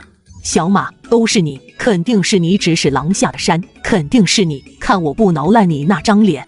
咋地？遭了报应还想怪在我头上？没死你个大鼻涕泡，还想来欺负我们？永茂啊，你是我看着长大的，你说这事是不是跟你们有关？是不是你娘将那狼群召下山来的？林永茂现在一看到大房的人，就会想到那天的那道雷，他可不想让老爷子今天晚上就上来找他。我不知道啊，大伯，我真不知道发生了什么事。什么狼群召下山去，我娘哪有那个本事？永茂啊，你爹走得早，我也没带他管好你们，可那害人的事他不能做啊。你说是不是？是不是因为大伙前儿过来你家闹腾，才让那狼群记了仇的？林大海这话问得很有技巧，不管林永茂回答是与不是，这件事都会与二房沾上关系。林永茂左右为难。大哥，我一直拿你当大哥，你家里老娘媳妇都被人欺负成啥样了，你还跟个娘们儿似的在这跟人谈感情呢？你是人不能动手就别吵吵。院子里一团乱的时候，林翠儿赶到了家里。奶，二婶，别打了，快去衙门报官，七七进山了，到现在还没出来。啥？你说啥？林七七也不是不想下山，其实他恢复理智后就想起了林翠儿，可是他们又被困住了，不是障眼法，还真就是个正儿八经的阵法。你以为这样就能困住你姑奶奶了吗？你有办法了吗？没有。那你还这么张狂？我奈何不了她，她也未必就能奈何得了我。那你倒是出去啊！你那么能耐，你怎么不出去？我要出去的时候，你也没同意啊！林七七伸手就给了他一巴掌，打完发现这不是在村里，干笑了2声。不好意思，打顺手了。看你那一脸小人得志的模样，你哪里不好意思了？行了，别贫了，吃点东西吧。大白都震惊了。现在是吃饭的时候吗？林七七冲他意味深长地笑了笑。呵呵，放心，这个阵法困不住我们多久，我们耐心等着。反正现在就算是出去了，下了山也都半夜了。什么？你说什么？七七去哪了？她不是跟你一起上的山吗？咋地了？你说清楚，七七咋的了？二婶，奶，七七进深山了，这会儿还没出来，你们快想办法去找人啊！找？去哪找？深山那种地方，进去了那还能出得来吗？说的还真是不错。报应啊！方兰猛地转头看他，一双眼冰冷的没有一丝温度。你敢再说一遍？怎么，我说的不对吗？那深山里有什么谁不知道？到现在都没有回来，肯定是凶多吉少了。老妖婆，我姐一定会没事的，你给我滚，我家不欢迎你。哎呦，我这命哟，这么大年纪了，连个小辈都能这么欺负我老婆子，不孝不孝啊！我不活了。另一边，林家宝将一块比他脑袋还大的石头举了起来。老妖婆，你还不滚！一天到晚就想着欺负我们家，我跟你拼了，让你诅咒我姐！看着这副架势，周氏也不敢闹了，只好转身骂骂咧咧的走了。永福，你还站那做什么呢？赶紧跟我回家！你还想去山里送死不成？林永福本来是打算留下来帮忙的，毕竟是条人命。围观的村民这时也3、5成群的走开了，本就是来看看热闹。一听说要进山，生怕马老太开口让他们帮忙找人，一个个悻悻的离开了。只有村里的外来户刘水田父子3人留了下来。哎呀，这个时候进山估计有些悬，是不是要上镇上衙门一趟？这人多了进山才安全呐。我那有牛车，先让我家大柱去镇上报官，我们再商量一下接下来怎么办。方兰已经快要崩溃了，一想到林七七进了深山还没有回来，他的心就跟被人捏住了一样。听到刘水田的话，他深吸了一口气，从怀里拿了出一块造型古朴的玉佩，递给了刘大柱。拜托大柱兄弟跑一趟了，让他们立马派人过来，越多越好。让有茂跟着一起去搭个伴。好的好的，这就走。刘水田叹了口气，唉，都别急，也许孩子遇到危险躲起来了也说不定呢。这话也就是刘水田说出来安慰一众人的。二婶，对不起，我应该好好看着她的。林翠儿哭着跪到方兰面前，都怪我，都怪我。这是不怪你，翠儿，我问你，七七是自己进的山吗？大白是不是跟着他？对，他跟大白一起进的山。刘氏的巴掌突然就扇了过来。你看着你妹妹进山的，你怎么不拦着？你是怎么想的？她什么时候进的山？你在山上光等着了。马老太也着急，倒是没有怪刘氏打林翠儿。你看到他进山，你怎么不拦着？那深山是什么地方？那能随便进吗？林翠儿不说话，不知道该怎么解释，说来说去还是他的错。哎呀，你倒是说话呀！真是急死个人了。陈氏一把扒拉开还想动手的刘氏，扶起了林翠儿。你别打他了，事情都已经这样了，你打他做神？你打他有用吗？大丫头啊，有什么你就说出来，现在救人要紧啊！刘水田也跟着急。翠儿，你告诉奶，七七那丫头是不是说进山里采灵芝去了？林翠儿摇头，又点了点头。到底是不是啊？这给马老太急的。林家宝看到林翠儿被逼成那样，狠了狠心，咬牙说道：“我知道姐姐为什么进山。为什么啊？儿啊，这可不是小事，你可不能乱说。我没乱说，我真知道，我姐是神仙的徒弟，她进山一定是修炼去了。”此话一出，林永平也跟着皱眉：“胡说八道什么？都什么时候了？你别添乱。”我没胡说，我们早就知道了，姐不让告诉你们，说了姐就会被雷劈。行了，你别在这添乱了，没看大家都着急着吗？林家宝眨了眨眼，求助似的看向林少泽。娘奶，家宝说的没错，姐真的是神仙的徒弟。翠儿姐也知道，姐不让告诉家里人，翠儿姐才不知道怎么跟你们解释。马老太觉得自己幻听了。你在说嘛呢？翠儿，你说到底是怎么回事？见两个弟弟都招了，林翠儿也咬咬牙。我不知道七七每次进山是不是修炼，但是家宝和少泽说的的确是真的。七七，他的确是神仙的徒弟。娘奶，你们看着。林家宝跑到外面抱着个石墩就过来了。哎呦我的娘嘞！陈氏都看傻了。林家宝将石头扔到地上，看，货真价实，不是假的。我现在可是我姐的徒弟。众人惊愕间，林少泽也走到石头面前，他凝神静气，调动丹田内那点微末的灵气，全部集中在脚尖之上，随即一脚踢向石墩，那石墩就飞到了10米开外。哎呦我的娘哎，这也是七七教的。姐比我们厉害，姐能凭空生火，还能隔空照雷。林翠儿补了一句，也是他爹林永茂不在，他才说的。姐还能和动物沟通。马老太一把捂住了心口，咽了咽唾沫，感觉整个人都是恍惚状态。方兰比他的情况好不了多少，他的注意力全都放在了林家宝最后的话上。若不是能与动物沟通，能仅凭养大的情分，一只狼怎么能如此听一个人的话？可如果林家宝的话是真的，七七不会有事，他可能是进山后被什么事情绊住了脚。不得不说，方兰很冷静，思考的方向也和别人不一样。陈氏一把将林家宝抱了起来，喜滋滋的，还是不敢相信。宝儿啊，你告诉娘，你真的看到七七凭空生火，隔空照雷，还和动物沟通？当然是真的，不过我没有看到过二姐隔空照雷。想了想，林家宝又加了一句：大伯见过，他不但见过，还挨过呢。那天劈他的那道雷，就是二姐为了教训大伯照去的。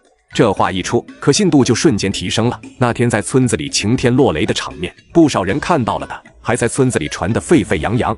刘水田和他的二儿子，你看看我，我看看你，觉得荒诞、不可思议。这一家小豆丁怎么都是神仙的徒弟啊？刘水田的思绪一团乱。好在镇上的官兵来得快，让人没想到的是，县令居然也跟着一起来了。见过方大小姐。听到县令称呼方兰芳大小姐，除了马老太，院子里的人全是一头雾水。吴县令不必多礼，其他的先放在一边，还请吴县令先让人进山找人。来不及客套和寒暄，吴县令亲自带人进了山。家里除了林大郎和2个小的在等着林永茂和刘大柱回来，都跟着进山找人了。另一边，林七七正靠在大白身上呼呼大睡，身边设了结界，只要有一点动静，他就能立马察觉到。林家人在大山里找人找了一夜，林七七跟大白则安稳地睡了一整夜。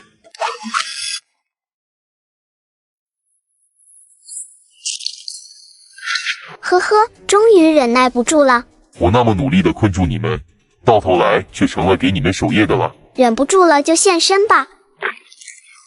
大胆，何人闯我山谷？原来是快得了造化的石头。林七七的目光落在10人的心口处，那里镶嵌着一块特别的碎片。原来是我的灵泉玉。林七七闪了闪目光，他要主动出击，更何况石头人身上还有自己的灵泉玉，于是单手掐诀，虚空化咒。是令，天兵上行，石破天惊。大白瞪着眼睛，石头人消失了，林七七也不见了。至于林七七为什么会突然消失，当然是进了空间。原来是你呀！放了我！你猜我能不能放了你？我没害人，没害人，我特么不是人吗？石头人不说话了。你猜我能不能把你给烧没了？说你在哪得到的灵泉玉碎片？什么是灵泉玉碎片？就是你的心脏给你提供力量的那块碎片。我不知道，我有意识的那天，它就在我身上，那是我的东西。你这个强盗！没了灵泉玉为他提供力量，这就是一块石头，没什么特别的，应该就是灵泉玉的碎片落在他身上后，才突然开了灵智，有了力量。老实点，不听话我就让你变成一堆灰烬，回归大自然。说完，林七七就将它扔进了池子里。既然没有危害，养着玩也不错，反正不费粮食。林七七不再搭理他，他又去了茅草屋前，伸手试着去推门，然而还是推不动。人进来了也不行吗？又看了眼边上的丹炉，倒是以后炼丹方便了许多，再也不用担心药炉炸了后会被老太太揍了。林七七出空间时，大白正在刨坑，估计是以为那石头人把林七七给埋了。林七七的突然出现，吓到了大白，吓死狼了！林七七还挺欣慰，这货居然没扔下他自己先跑了。走吧，该回家了。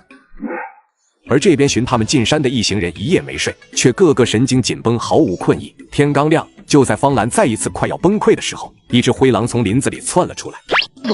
方大小姐小心，保护方大小姐，护住林家人。眼看着几个官差准备抽刀时，林翠儿认出了那只狼。是不是找到七七和大白了？快跟着狼群，他们能带我们找到七七。狼群带着众人穿过一片树丛之后，一路就将人给带到了山谷外，却是怎么也不肯再继续向前了。七七一定在里面，我进去看看。方小姐，狼群都不愿靠近山谷，这里面肯定有危险。再说，小小姐也未必一定在里面。狼群不会带错路，七七一定在里面。我先进去，没有危险，你们再进来。话是这么说，在场的都是大人，怎么可能会让一个女娃打头阵？我去吧，我以前跟着二哥进山打过猎，我去。可无限令怎么可能会让林家人单独进去？也恰好就在大家拿不定主意时，林七七带着大白出来了。方兰一眼就看到了坐在大白背上小小的身影。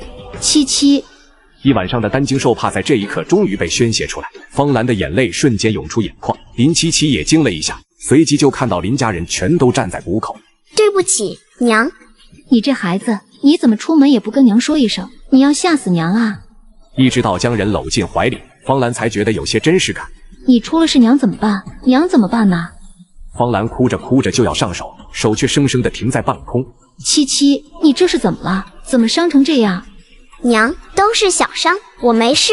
你这丫头啊，你要把家里人给吓死吗？乃明天就让人盖新房，咱不差那钱，咱不进深山，不要灵芝啊。娘，七七身上有伤，您别弄疼她。马老太一听，立马着急的上下打量，这一看，老太太又哭上了。这怎么还受伤了？这是遇到啥了？奶，没事，都是小伤，擦点药就能好。身上的确是小伤，严重的是内伤，估计得好几颗归元丹才能恢复。一行人回到林家村，送走了无限令后，马老太就将院门给关死了。水田叔，你先吃。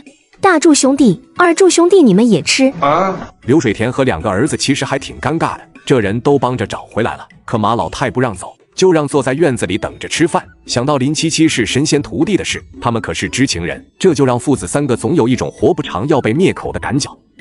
怎么样啊？伤口不深，都上了药了。要不要请大夫啊？不然咱们去镇上医馆看看吧。正好你水田叔家的牛车还在门口停着，还是等他醒过来再说。他方才发现林七七身上伤口愈合的速度快得有些不正常，这可不能让人看到。娘，一宿没合眼，您去休息一下吧。七七这里有我看着。我上哪能睡得着啊？其实不光是他，院子里还杵着一群睡不着觉的，可林七七这一觉却睡到了日落西山。醒了啊，你都睡了一天了，咱去吃饭啊。奶，你没事吧？林七七总觉得老太太看自己的眼神不对劲，但又不知道具体哪里不对劲。那能有啥事啊？走吧，去吃饭，都在饭桌上等着呢。他一夜未归，估计是林翠儿他们3个跟家里摊牌了。林七七一出来，原本就沉默的院子里气氛更加奇怪了，而2个小豆丁则对着他挤眉弄眼，这分明是在传递情报。让你们担心了，没多大事，就是遇到了只妖怪，吃了点亏。众人瞪眼看着林七七，没一个人说话。原本就沉默又奇怪的气氛，现在就更加诡异。众人的脸上全是那种既特别期待又特别害怕的表情。最后还是林家宝打破了僵硬的气氛。山里有妖怪啊！小家伙激动的无以复加。姐，那妖怪长啥样啊？有手有脚，跟人一样，就是脑子不大灵光。马老太觉得他的脑子现在也不大灵光了。七七啊，这……马老太想问什么，又不知道怎么开口。奶，你想问什么就直接问吧。七七，你到底在山里遇到了啥？真遇到妖怪了？翠儿他们说你是神仙的徒弟，你真的是那神仙的弟子，能呼风唤雨，能闪电打雷？哪有那么夸张？别听他们瞎说，我才刚学几年呢，就能呼风唤雨。这就是承认了。哎呀，七七，你真的认神仙做师傅了？陈氏脸上的激动是压都压不住，他儿子是神仙徒弟的弟弟，自己就是神仙徒弟的三婶，神仙徒弟弟弟的娘。不过三婶，这事要保密，不能到处乱说，不然一个不小心，可能就会惹来杀身之祸。说到后面，林七七的目光直接定格在同样一脸激动欣喜的林永茂身上。匹夫无罪，怀璧其罪。我希望这个道理大家都能懂，不能懂也没关系，我可以亲自动手教你们。什么杀身之祸？七七啊，你这说的也严重了吧？大哥，这个世上你不知道的人，不知道的事多了去，这不是小事。七七也不是吓唬你，万一消息泄露出去，那些存着坏心思的人奈何不了七七，你觉得他们还奈何不了你吗？那不是有七七在吗？完了，这大哥没救了。大伯，你不会真以为那道雷就是吓唬你的？你信不信？今天晚上我就能把爷爷招你屋里去。林永茂闻言腿都开始抖了。我也没说会出去说，呵呵，这种事我怎么可能会出去乱说呢？保证不能乱说。以前家里啥样，以后就啥样，谁要是敢出去乱说，别怪我老婆子收拾他。娘，七七，你们放心，我们一定不能说出去。对，娘，放心吧，我们指定不能说出去。努力降低存在感的刘水田父子3人听了半天，额头上的汗是越来越多。这都神仙的徒弟了，咋地还能有杀身之祸啊？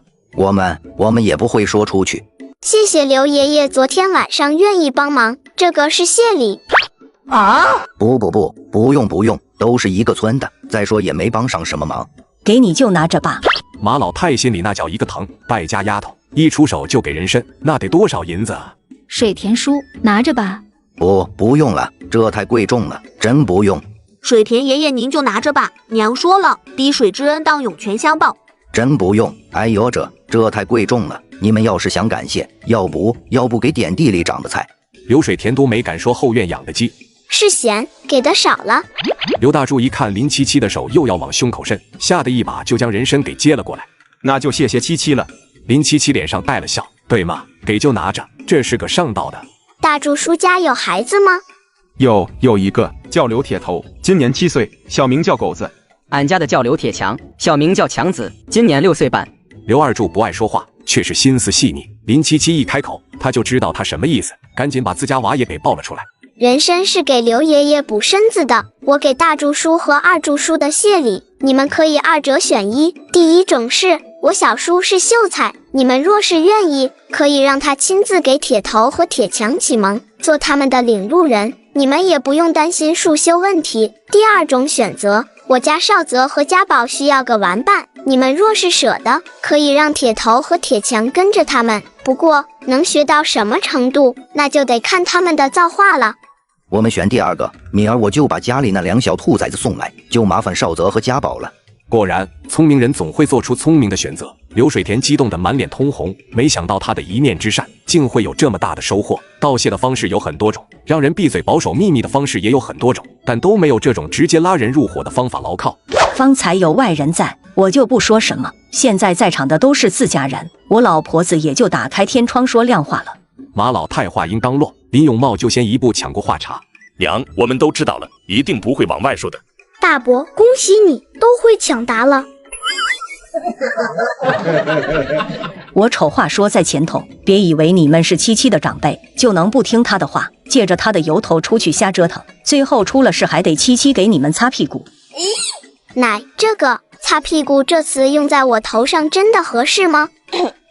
反正理就是这么个理，尤其是你老大，你要是再敢胳膊肘往外拐，敢把这件事告诉大房那边，我就让七七将你爹招上来，让你们父子两个好好聚一聚。说完，老太太又迟疑地问林七七：“七七啊，那人都死了，还能再招上来？”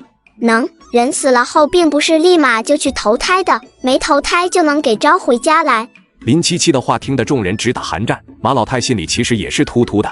都听到了没有？有歪心思的都给我藏起来！这件事不管谁捅出去的，我都不会让七七轻饶了他。也别想着七七有本事了，家里人就不一样了。都给我记住了，以前家里该咋样，以后还啥样，别一个个的就觉得高人一等了。哎呀娘，那哪能啊？那本事是七七会，咱又不会，咱就是个小老百姓，该种地种地，该收庄稼收庄稼。陈氏干活虽然喜欢偷奸耍滑，但损害家里利益的事情倒是没做过一件。老太太对他还是放心的，她的目光又放到刘氏身上。小刘啊，这么多年我也晓得你什么心思，老大是什么样的人你最知，你由着他，我也管不了你面。但是翠儿的婚事以后由我老婆子说的算，以后翠儿有什么事，惜的跟你说就说，不惜告诉你，告诉我老婆子知道就得了。此话一出，林翠儿猛地抬起头，眼神亮亮地看向林七七，心中感动，果然是七七特地跟奶说了，要不然奶是不会这么强硬的。娘，我毕竟是翠儿的亲娘，女儿家的婚事哪有不经过当娘的？我就是告诉你一声，不是在跟你商量。啊，我知道了，娘。今儿就说这么多，昨晚一宿没合眼，该休息的都回去歇着吧。家庭会议匆匆结束，众人散去，都回了自己屋。娘，我保证以后出门都提前告诉你一声，保证以后有事该说的一定会跟你说。还有不该说的吗？娘，你别生气嘛，我以后一定不会让你担心，不去做没把握的事。方兰不知道该拿林七七怎么办才好。一定要学那些本事吗？娘，我有很重要的东西要找回来，一定要学的。好，娘知道了。姐，你要找什么东西啊？我帮着你一起找。小孩子别想那么多，容易长不高。才不会，四叔都说我最近长高了一大截。姐，我马上就追上你了。方兰看着闹在一起的姐弟俩，无奈的摇头，再怎么样也还是个孩子啊。夜深人静，孤枕难眠，马老太睡了没一会儿，又一咕噜从床上爬了起来，悄默地来到床尾放着的大木箱前，看了看林七七给他的2株百年朝上的人参，跟之前那颗灵芝一样。马老太觉得放哪里都不安全，想想上次那齐大夫说放久了会流失药性，马老太就想着明天一早就去镇上卖了。可躺到床上一闭眼，这不完蛋吗？这也睡不着啊。老太太一会儿脑子里想着人参能卖多少银子，一会儿想着卖了银子要不就起个新房，一会儿又想到她还没看过小孙女的本事，想着明天就让小孙女给表演一个。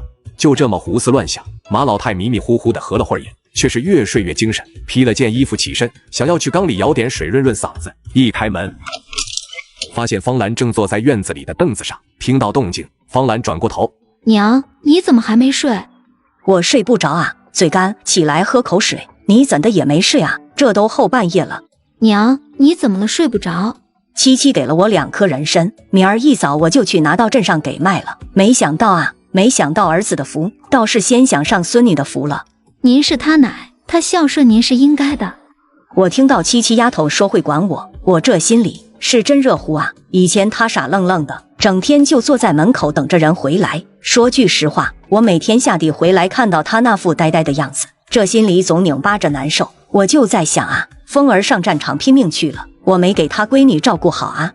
娘。方兰眼眶微红，轻轻唤了马老太一声：“七七他娘啊，我知这些年你心里不得劲，都是我林家亏欠了你，你是那枝头的凤凰啊，若不是当年怎的会落在这山窝窝里跟着咱受苦。”“娘，你别这么说，我当初嫁给永丰真的是心甘情愿的。”“哪有什么甘愿不甘愿，我现在只求啊，风儿真的能闯出一番名堂，能给你们娘3儿一个交代，也能给七七那丫头挡挡风雨。”“可该是什么样交代，才能抵过毁了人姑娘一生的罪名？”当年方老将军还只是个镇守边关的正3品大将，从京城回边关的途中被人追杀，受了重伤，流落到了青云镇上，被当时的林家二爷林大山给救了。方老将军与心腹走散，身边只有个方兰。方兰当年17，正是芳华绝代的年纪。林大山一眼就瞧出父女俩那一身的不同寻常的气质，便动了歪心思。几日后，方老将军的伤势稍微好转，想要答谢林家人告辞，可翻遍全身上下只剩下50两碎银，双手递过，却被当时心思不正的林大山拒绝了。他提出了自己的要求，救命之恩当以身相许，他要方老将军将女儿嫁进他们家。方老将军当时就黑了脸，后来无法，只能以回去后用白银1000两作为报酬与林大山商量。没想到林大山一听他随随便便就能拿出那么多银子，就更是咬死了不松口。说起来就是一介莽夫，虽然一身本事，但人家为难你，你一走了之就是，谁还能拦着你咋的？偏偏得留下来跟人较劲。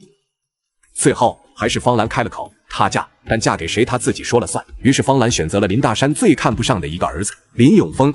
当时18、19岁的林永丰见方兰第一面时就挪不开眼了。在林大山为难父女俩人时，他还曾半夜起来去方老将军的窗前敲窗户，劝他们别管什么救命之恩，偷偷离开吧。可方老将军就不，有恩不报，那他成什么了？那时候方老将军其实也不是一味的较劲，他在等护卫赶来，伤得太重，他怕若是贸然上路会有危险，谁知就这么把女儿给搭进去了。这么多年过去，林七七和林少泽也大了，方兰收到过不少京城的信，却没有回过一封。方兰心里其实也憋了口气，他要证明自己当初没嫁错人。林少泽出生后，林永丰就离开了家，在没有博得一个让京城认可的前程之前，夫妻俩都没有脸去见方家人。听得懂吗你？我就随便听听，现在不懂，以后就懂了。你听明白了吗？姐，原来娘是被爷爷逼着嫁给爹的。我们要不要去把他挖出来，给娘报仇？对，糟老头子坏得很乐，非得逼人家闺女嫁到他们家。那要不然我也不会在这里饿了整整5年。但是娘要是没嫁给爹，也不能有咱们吧？林七七一愣，想想也是这个理，谁知道方兰嫁给别人还能不能生他们出来？行了，别瞎想，给我去练功。以后要是那便宜爹回来了，敢欺负娘和奶，二话别说，上去就是一顿揍。爸，这不好吧？那是咱爹啊！再说，爹为什么会欺负娘和奶？娘为了爹吃那么多苦，那还是爹的亲娘。爹要是欺负奶，那是不孝，会被人戳脊梁骨的。你懂个六！男的有本事就会变坏，这是亘古不变的真理。你看看那大户人家，哪个不是3妻4妾，孩子一大群的？你觉得娘能受得了？林少泽眼睛一瞪，不行不行，绝对不行！大户人家庶子庶女那么多，林少泽一想到自己以后要有那么多同父异母的弟弟妹妹，心里就一阵发毛。姐，我听你的，我一定好好学，争取能在便宜爹回来前学好本事。敢欺负娘就揍他，敢给我生一堆弟弟妹妹，看我揍不起他。不错，政治觉悟挺高的，大家一起来，呱唧呱唧。能把一个孝字为天的古代小男子汉忽悠的敢在心里揍自己老子，也是神了。也不得不说，熊孩子还是小的时候好忽悠。婆媳二人悲春伤秋了大半夜，天也亮了，这就又换了个场地落上了。其实要是换作平常人，1天2夜没睡好觉，人绝对不能这么精神，这都是因为灵泉水的滋补。何况昨天给马老太的人参灵气十足，别说闻一下，就是在旁边待一会儿，都能一整天神清气爽。方兰就更别说了，她最近还吃了一株灵芝。以前我还寻思过，以后要是凤儿有了大本事接咱们去京城，或者你4弟考了功名当了官，他们老娘我斗大的字不识一个，那可怎么行哟？那说出去，他们娘是乡下泥腿子，也不知能不能被人笑话。方兰愣了一下，没想到老太太想的还挺多。可现在我小孙女更有本事，那灵芝人参的都是一给一大把的，有七七在，我就觉得我又行了。奶，你说什么行不行呢？七七啊，你怎的醒这么早？天还没亮呢，怎么不多睡会啊？奶，娘，我也起来了。你俩怎么不多睡会儿？娘，姐说要带我们去山上练功。怎么又去山上？毕竟刚出了昨天的事，短时间内他们还是有些不放心林七七再上山。早起山中灵气浓郁，比较适合练功。以前是担心被家里人发现，现在既然都知道了，就不用偷偷摸摸的了，哪里环境好去哪里。马老太一听，心里有些异动，略有些不自然地问了一句：七七啊，那功都是少泽他们能练的，有没有我老太太这个年纪能练的啊？奶，你等我安排好大郎哥他们回来，我教你一套适合的拳法。马老太眼睛一亮，顿时精神了。我还一直没说过我的传承。实际上你们不知道也没什么关系。林七七本来想要先介绍一下传承，但想想他自己也不大清楚，而且有些事情不好多说，就只好作罢了。修仙其实跟修道都是一样的修炼体系，引气入体，道家称之为气，而我们称作灵力或者真气，其实都一样，只是叫法不同。一般的道门主修炼丹和符咒，当然不排除里面有那些招摇撞骗的。林家宝很兴奋，修道他知道，不就是道观的道士吗？那我们和道士谁更厉害？谁更厉害比过了才知道，别打断我说话。哦，弟子明白。修仙只是个说法，其实现在修的并不是仙，包括我在内，现在都属于修真境界。修真境又分为9个大阶段，少泽已经入门了，家宝翠儿姐，你们要努力呀！七七，我们会努力的。林翠儿目光坚定，带着骨子里的倔强。娜姐，你现在是什么阶段？筑基中期。林七七又给众人简单说了一下修真方面的知识。翠儿姐，从今天开始，你要和大郎哥他们一起跟着小叔学认字。等我教你们修行功法时，那些功法是需要你们认字的。我知道了，七七，我会努力的。今天就从跑步开始吧，先绕着山头跑半个时辰。啥？七七，你这是要老叔的命啊！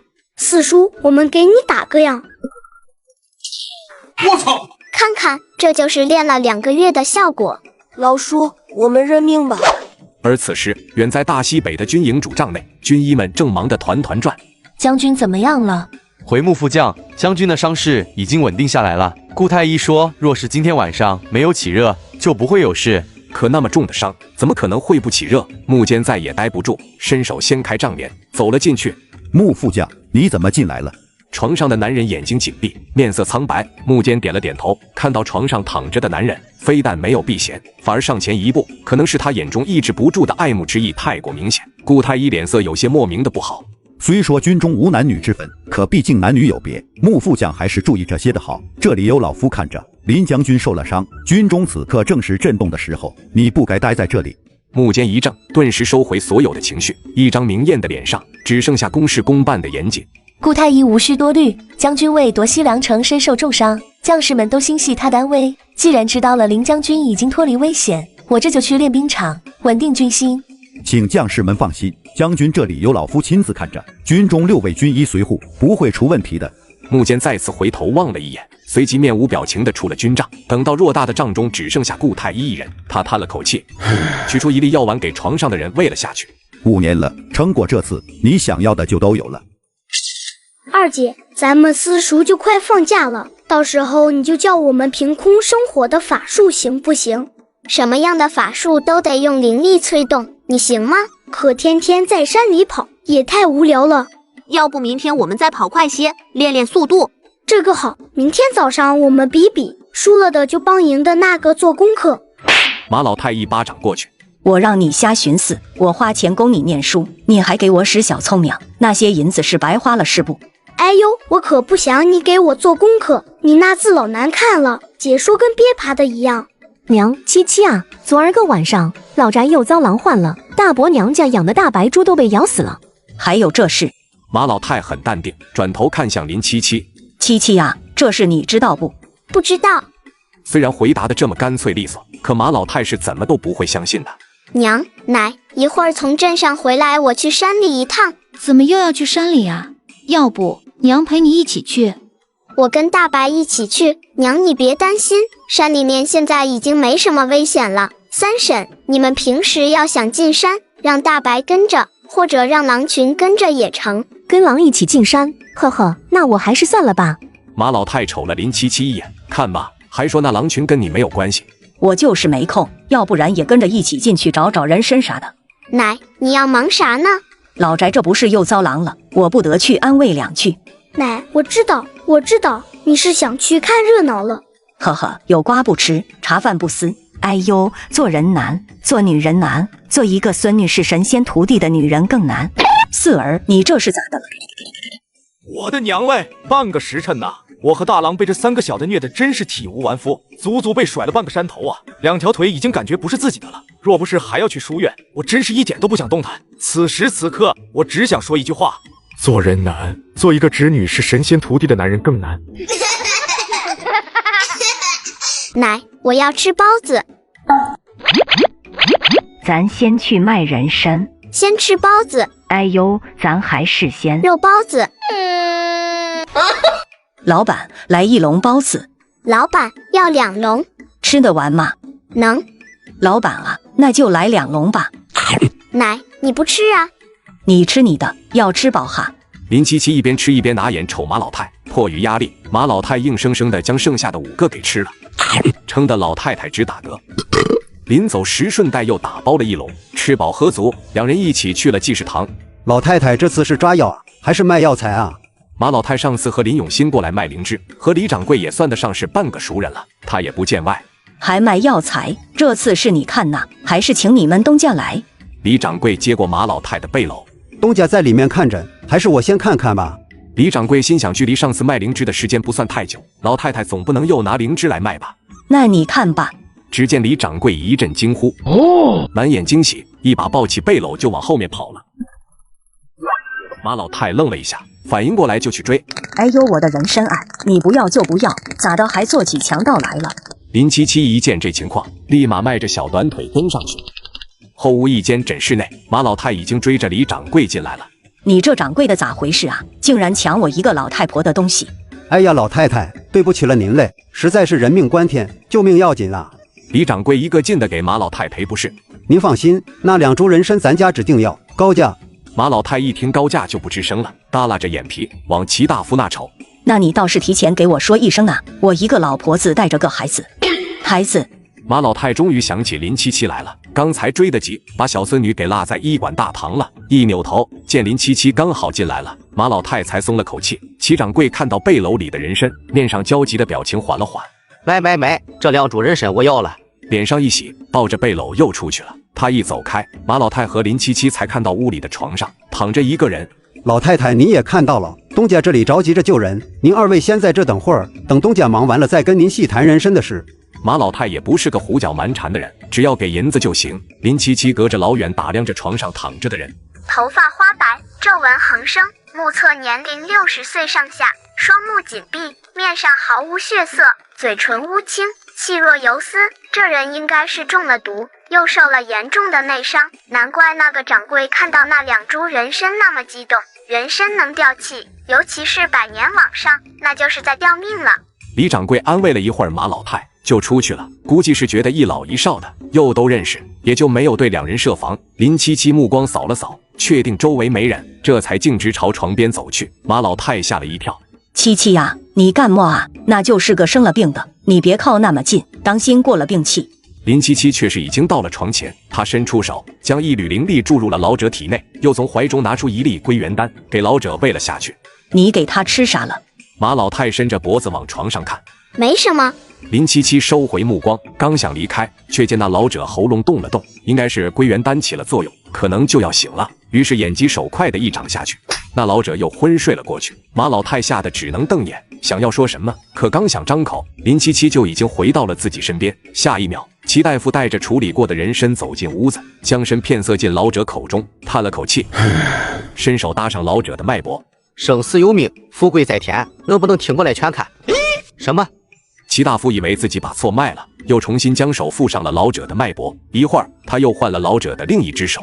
怎么回事？怎么会这样？内伤突然快速好转，体内的毒素也被控制住了，这速度都使惊人了点。这可不是人参带来的效果。照这个程度看，人应该清醒了才是，怎么突然昏迷的更沉了？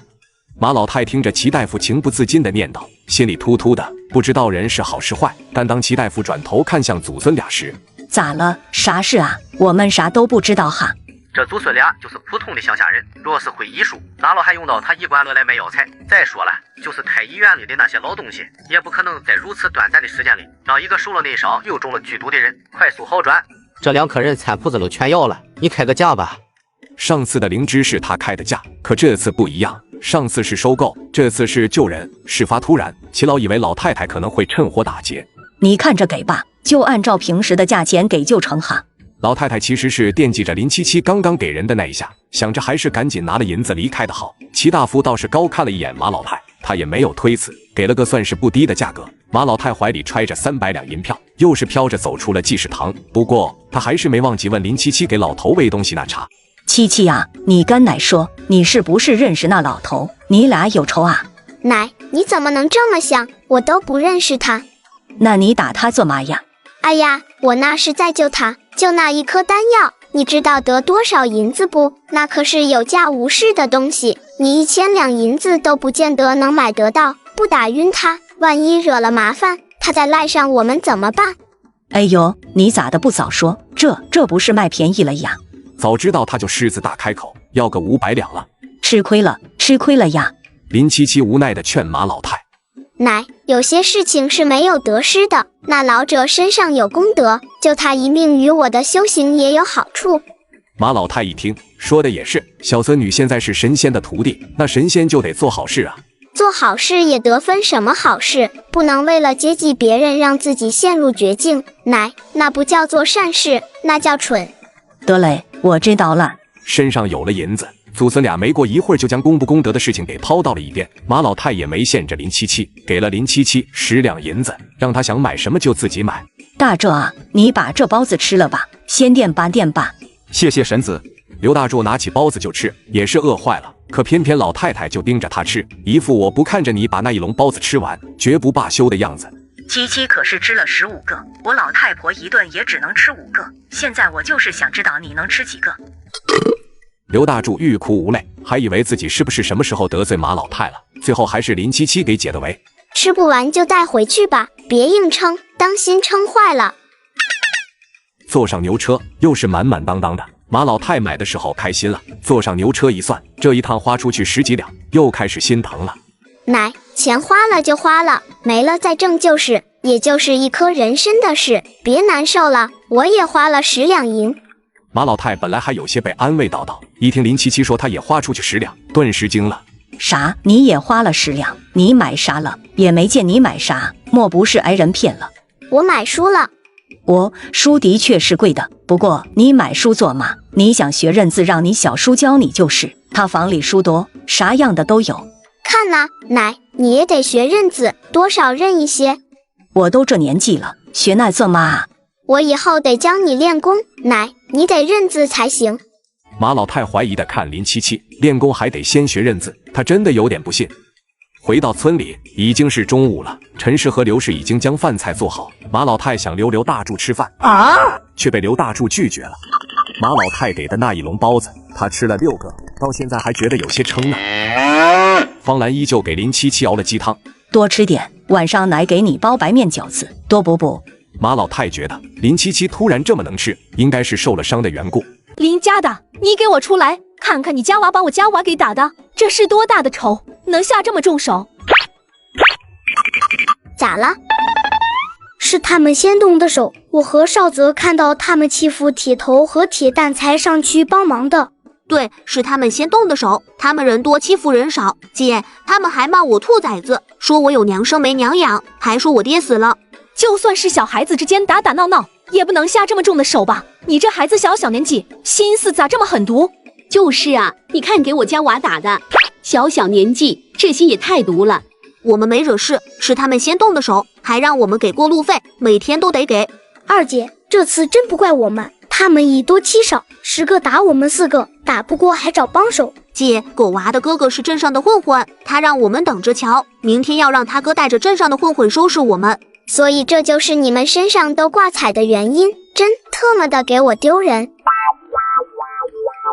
都听到了没有？10多个打我们4个，打输了还有脸来找，咋地还想让我家赔医药费不成？那话可不能这样说，孩子说的话那能信吗？谁伤得重，谁伤得轻，你不会用眼睛看啊？什么以多欺少？我家孩子被打得那么严重，就是他们4个以多欺少。你家娃多大？我家孩子多大？他们这4个最大的也就7岁，就算加起来也未必能打得过那2个吧？哪个是你揍的？他还有几个没来？就是他说你有娘生没娘养，说你爹死了。爹会回来的。那你们听到了没有？他都承认了，这下看你们怎么抵赖。林七七却是淡淡瞥了那妇人一眼，目光落在那半大的小胖子身上，声音平静。我弟弟今年不到7岁，我要是你，我就去找棵树撞一撞，想想自己为什么会打不过一个只到自己胸前的小豆丁。那一脸惨状的小胖子一听，眼泪立马就啪嗒啪嗒的往下落。打不过就算了，还让大人来找麻烦，你们应该都上私塾了吧？哎，别上了，你们祖宗的脸都被丢光了。话音刚落，那2个小胖子愣了愣，顿时哇的一嗓子嚎出了声，也顾不上自己的娘了，转身就跑。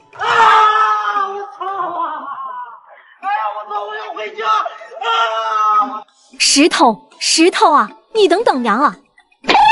姐，你是不是生气了？我们真没惹事，是他们先找我们麻烦的。行了，明天早上我跟你们一起去镇上。整个过程马老太都没出手，想着不是自家孩子先动的人，打起来也没吃亏。哎，下次再遇到这种事，记得先回来告诉家里一声。知道了，奶。一听这声音，马老太就知道谁来了。今天是啥日子？咋就什么牛鬼蛇神都凑到一块儿来了？他要定亲就定呗，那是你们大房的事，告诉我做么？咋地？还要我老婆子去跟他说句恭喜？哎呦，二婶，这一笔写不出2个林子不是？叶兰定亲那可是咱林家的喜事，咋能不叫您呢？不用了，分家那时候就说好了，以后各房的事情各房自己办，省得在一起搅和不清。怎会呢，二婶啊，还是那句话，一笔写不出2个林子。我这次啊，是娘让我来的。娘说这年纪都大了，以前的事，以前的恩恩怨怨的都让他过去吧。到头来谁亲啊？咱还不是跟二婶你们亲吗？打断骨头还连着筋，这还得是一家人不是？马老太掀了掀眼皮，她现在就听不得人家说她年纪大，啥年纪大？自己孙女可是神仙的徒弟，自己可是要长命100岁的。别说那没用的，不去，赶紧走，别耽误我做饭。想想马老太都觉得新鲜，抢了他孙女的亲事，这会儿还让他们家人亲自去看着，这是嫌弃定亲太过顺利，要请他去砸场子吗？傻，不来，这还给他脸了。娘，是不是你把二婶得罪狠了？我都那么说了，她连个好脸色都没有。你孙女抢了人家孙女的亲事，人家不给好脸色不是很正常吗？偏偏周氏就觉得不正常。我啥时候得罪他了？那亲事也不是我说退就能退的，是人家蒋家看不上翠儿那死丫头，那能怪我吗？再说了，林有茂现在不也是不和我们亲近了吗？林玉珠撇撇嘴，想了想自家男人的叮嘱。哎呀娘，你想想办法，你姑爷现在还在家闲着呢，他可是看到了，那吴县令见了方氏还弯腰行礼呢。要是咱们有这层关系，别说我家那口子了，大哥在镇上的生意也好做了不是？有县太爷做靠山，谁敢不给大哥面子？周氏脸色阴晴不定，心中万般滋味。那马慧娟怎的就这么好命，偏偏娶个儿媳妇，来历不一般。这事娘你还得从永茂身上入手。可我前些日子找过永茂几次，那挨千刀的一见我就掉头跑，连话都说不上。林永健目光闪了闪，看向林大海。永茂对爹还是不错的，爹，你有空就多找他聊聊家常吧。我知道了，明儿一早我就去村头等他。永茂这孩子还是孝顺的。永茂在镇上做工，我这几天看看找个机会，能不能和他唠唠。那姓蒋的你自个儿也知道是什么玩意，就别有那多余的心思往上瞎想了。你还小，咱不着急的定亲事啊。我知道了，奶，您放心，我没有什么想法的。也不要搁脸了，村里谁不知道那亲事是怎么回事？他们还有脸来请人，真不知道咋想的。林七七眸光闪了闪，你们不知道老宅人什么心思，他知道啊，真没想到啊，衙门里还有个大房的女婿，打主意都打到他娘头上来了。林七七摸了摸下巴，是时候让山头上的那群狼操练起来了。老宅这边没等到林大海去蹲林永茂，林永健倒是先在镇上遇到了，两人还坐在铺子里对着喝了点小酒，聊了些林大山在那会儿的事情。哎，真没想到咱两家能走到如此地步啊！林永茂喝多了，激动的眼圈发红，拍着胸脯保证道：大哥，你放心，我一直拿月兰当自己亲闺女，她定亲，我能不去吗？是啊，可就是到底这门亲事不大光彩，婶子和弟妹呢？哎呀，翠儿那丫头我从小看到大，这门亲事配不配，我这个当爹的能不知道？你放心，明天就是娘不去，我也得去。林永健这才露出笑来，他的目的不在马老太，只要是能通过林永茂跟方氏的关系处理好就行。一顿饭吃完，林永茂心中那杆秤又开始往大房偏了。红烧肘子、蘑菇汤、酸辣白菜、炒鸡蛋、红烧肉、清蒸鱼。哇！一家人大快朵颐，吃的那叫一个嘴角流油。哎，我爹呢？一句话让饭桌上的气氛一顿。对啊，奶，大伯呢？老大呢？咋的没回来？刘氏一脸茫然，主要是林永茂平日在家不咋搭理他。是不是在老宅呢？周家村的大牛叔说，大柱哥送他和永健哥一起回来的。此话一出，马老太瞬间黑了脸。啥？那个缺心眼的玩意儿，他又跟老宅那些人沾上了，我今天非打断他的腿不可。大不了以后家里养着他。饭也吃不下去了，马老太看着已经渐黑的天色，气得眼睛冒火。娘，还是等他爹回来再说吧，万一是去别处了呢？刘氏心里一紧，他倒不是担忧林永茂会出事，他是担心惹恼了马老太又提分家的事。眼见着马老太扒拉开饭碗，就要起身去找扁担，林七七悠然道：奶，你别生气，大伯没去老宅那里。你看到他了？他去哪了？七七，我爹去哪了？村子东南角的那片坟地，他去见爷爷了。村子东南角的那片坟地，大伯去见爷爷了。是的，大伙都听出意思来了。姐，大伯不会真能见到爷爷吧？运气好的话，他估计还能见到村里其他亲戚们。救命啊！林永茂突然就发现今天回家的这条路似乎有点长了，几阵冷风吹过，剩下那点子酒劲全醒了，瞬间回过神来，这是在坟地了。但明明顺着一个方向跑，可就是跑不出去。林永茂累得气喘吁吁，神经紧绷，一脚绊倒，脑袋磕上了坟前的墓碑，晕了过去。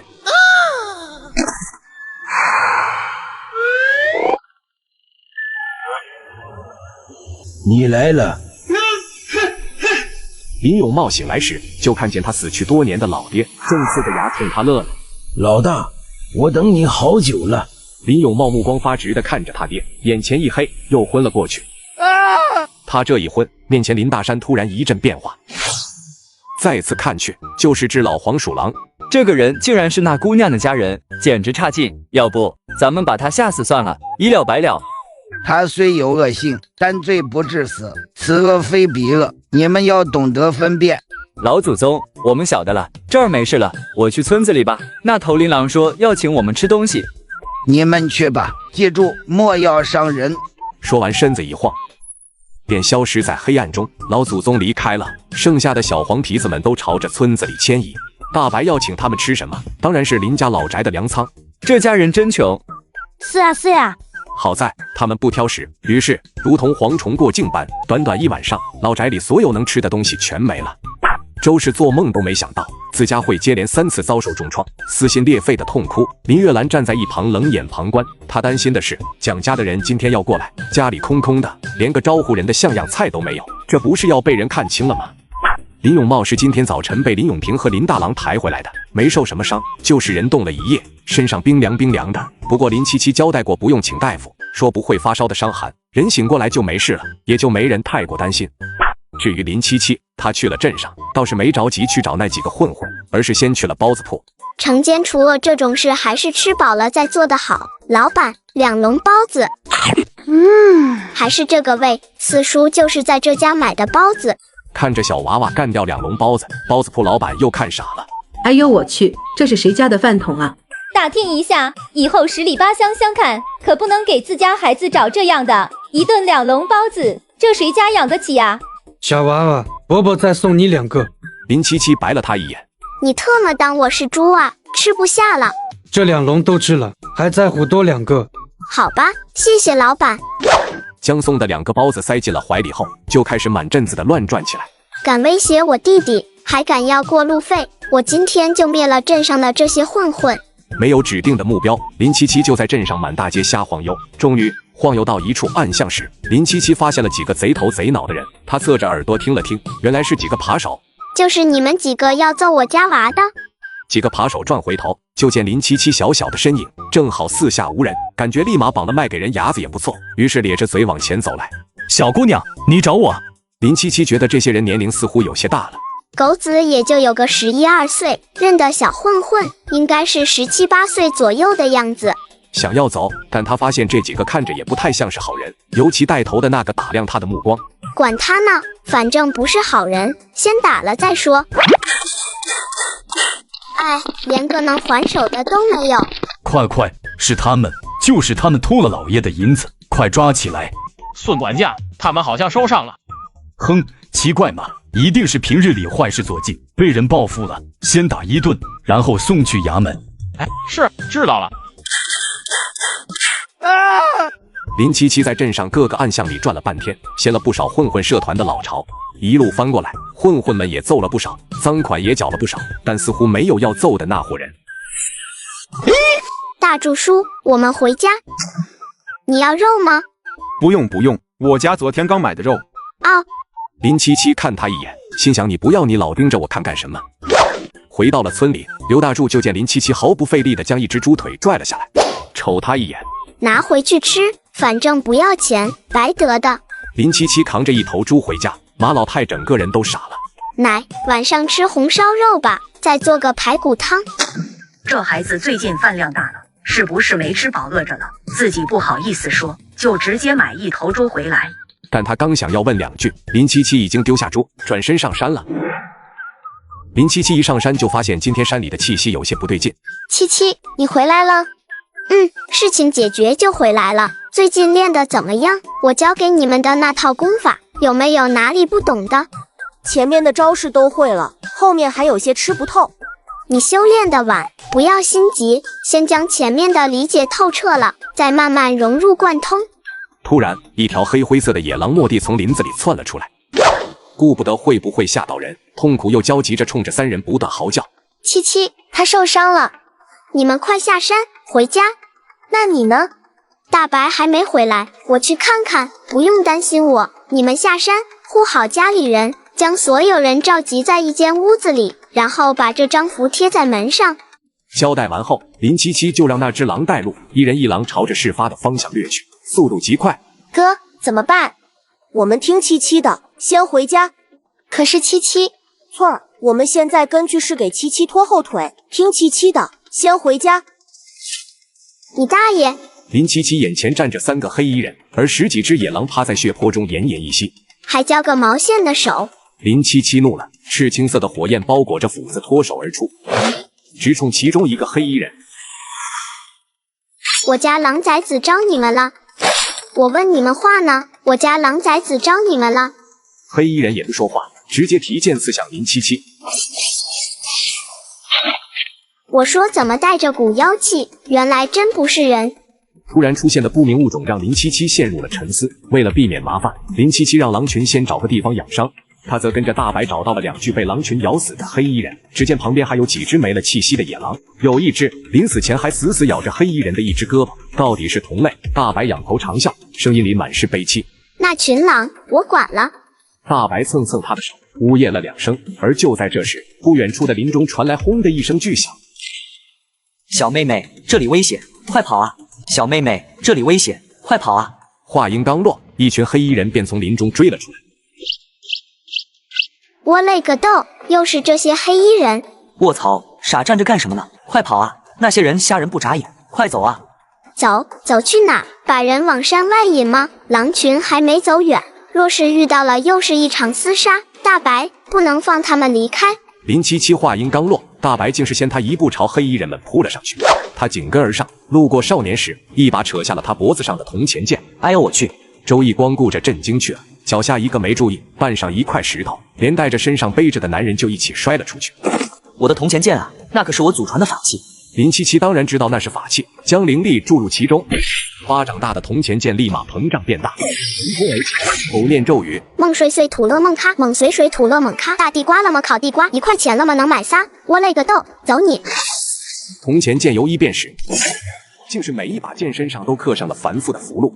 敕令下10把闪着金光的铜钱剑，带着逼人的气势冲向那群黑衣人。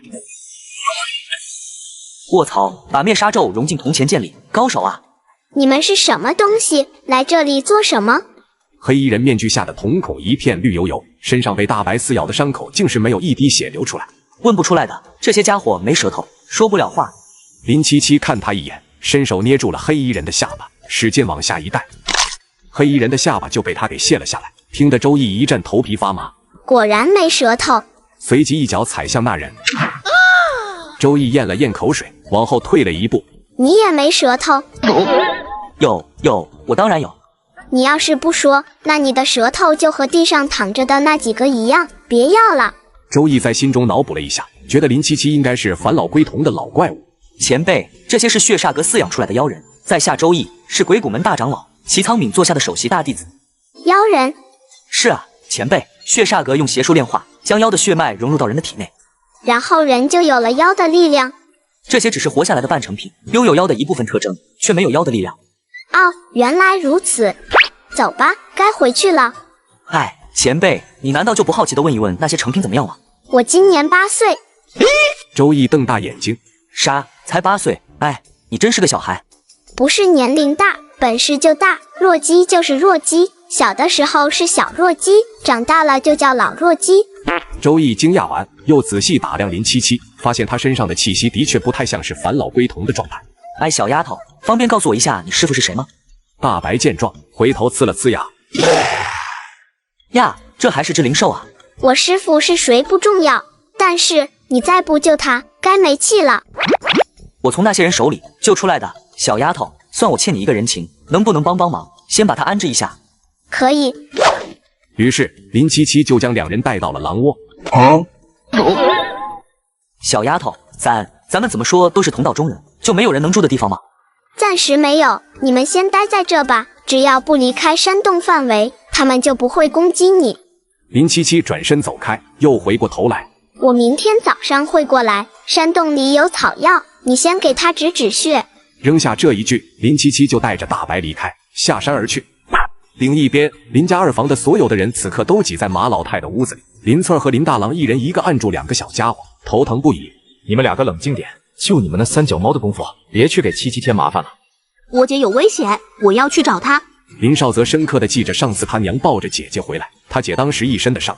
我也要去，多个人多个力量，我不会给二姐拖后腿的。上次林七七大战妖怪，他没赶上趟，这次说什么他都得去看看。刚到炼体后期的林家宝觉得自己可以上天了。别吵了，你俩好好待着。关键时刻还是大家长的话好使。这一直等着也不是个办法，不然咱们一起冲上山去，跟那些东西拼了。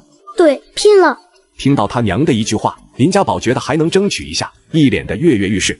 拼什么拼？你知道那些是什么东西？你用啥去拼？万一出去了再给七七添麻烦，拖后腿。对啊，七七让我们别出门，我们就在屋里待着就是。再等半个时辰，若半个时辰后七七还没回来，我就带着大郎和翠儿姐上山。好。哎呦，爹啊，你别来找我，别找我，爹啊！马老太心中急躁，就想找个人发泄一下。林永茂正好就撞上来了。你爹搁哪呢？你爹，我怎么生了你这么个没出息的？娘，奶，我回来了。七七见林七七好生的站在院子里，方兰终于是松了口气。有没有受伤？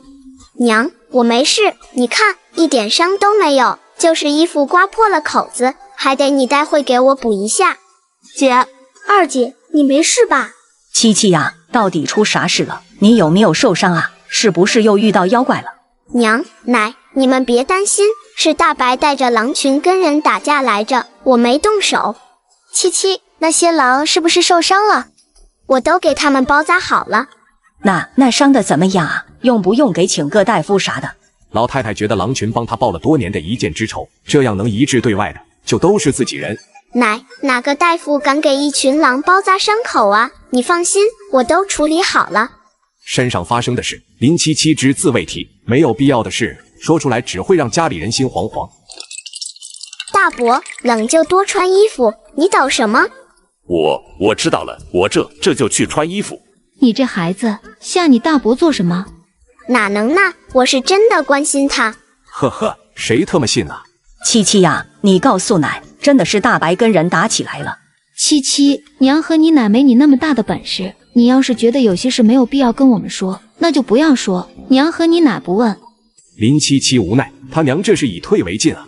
娘，奶，不是我不跟你们说，事情发生的太突然，其实我也还没弄清楚。我赶到的时候，有一群人在围杀狼群，死了不少，狼群里有一半都受了伤，那些人被我拦下后就逃跑了，我也不知道他们是什么人，我是怕他们下山，才让你们躲起来的。会不会有啥危险呢？咱这住的离山这么近，不然去镇上买处宅子吧。这行啊，咱有钱。不用，我自有办法。搬去镇上不是不行，可山里还有很多他带不走的东西，还有狼群和大白。狼群伤势未好之前，他不放心。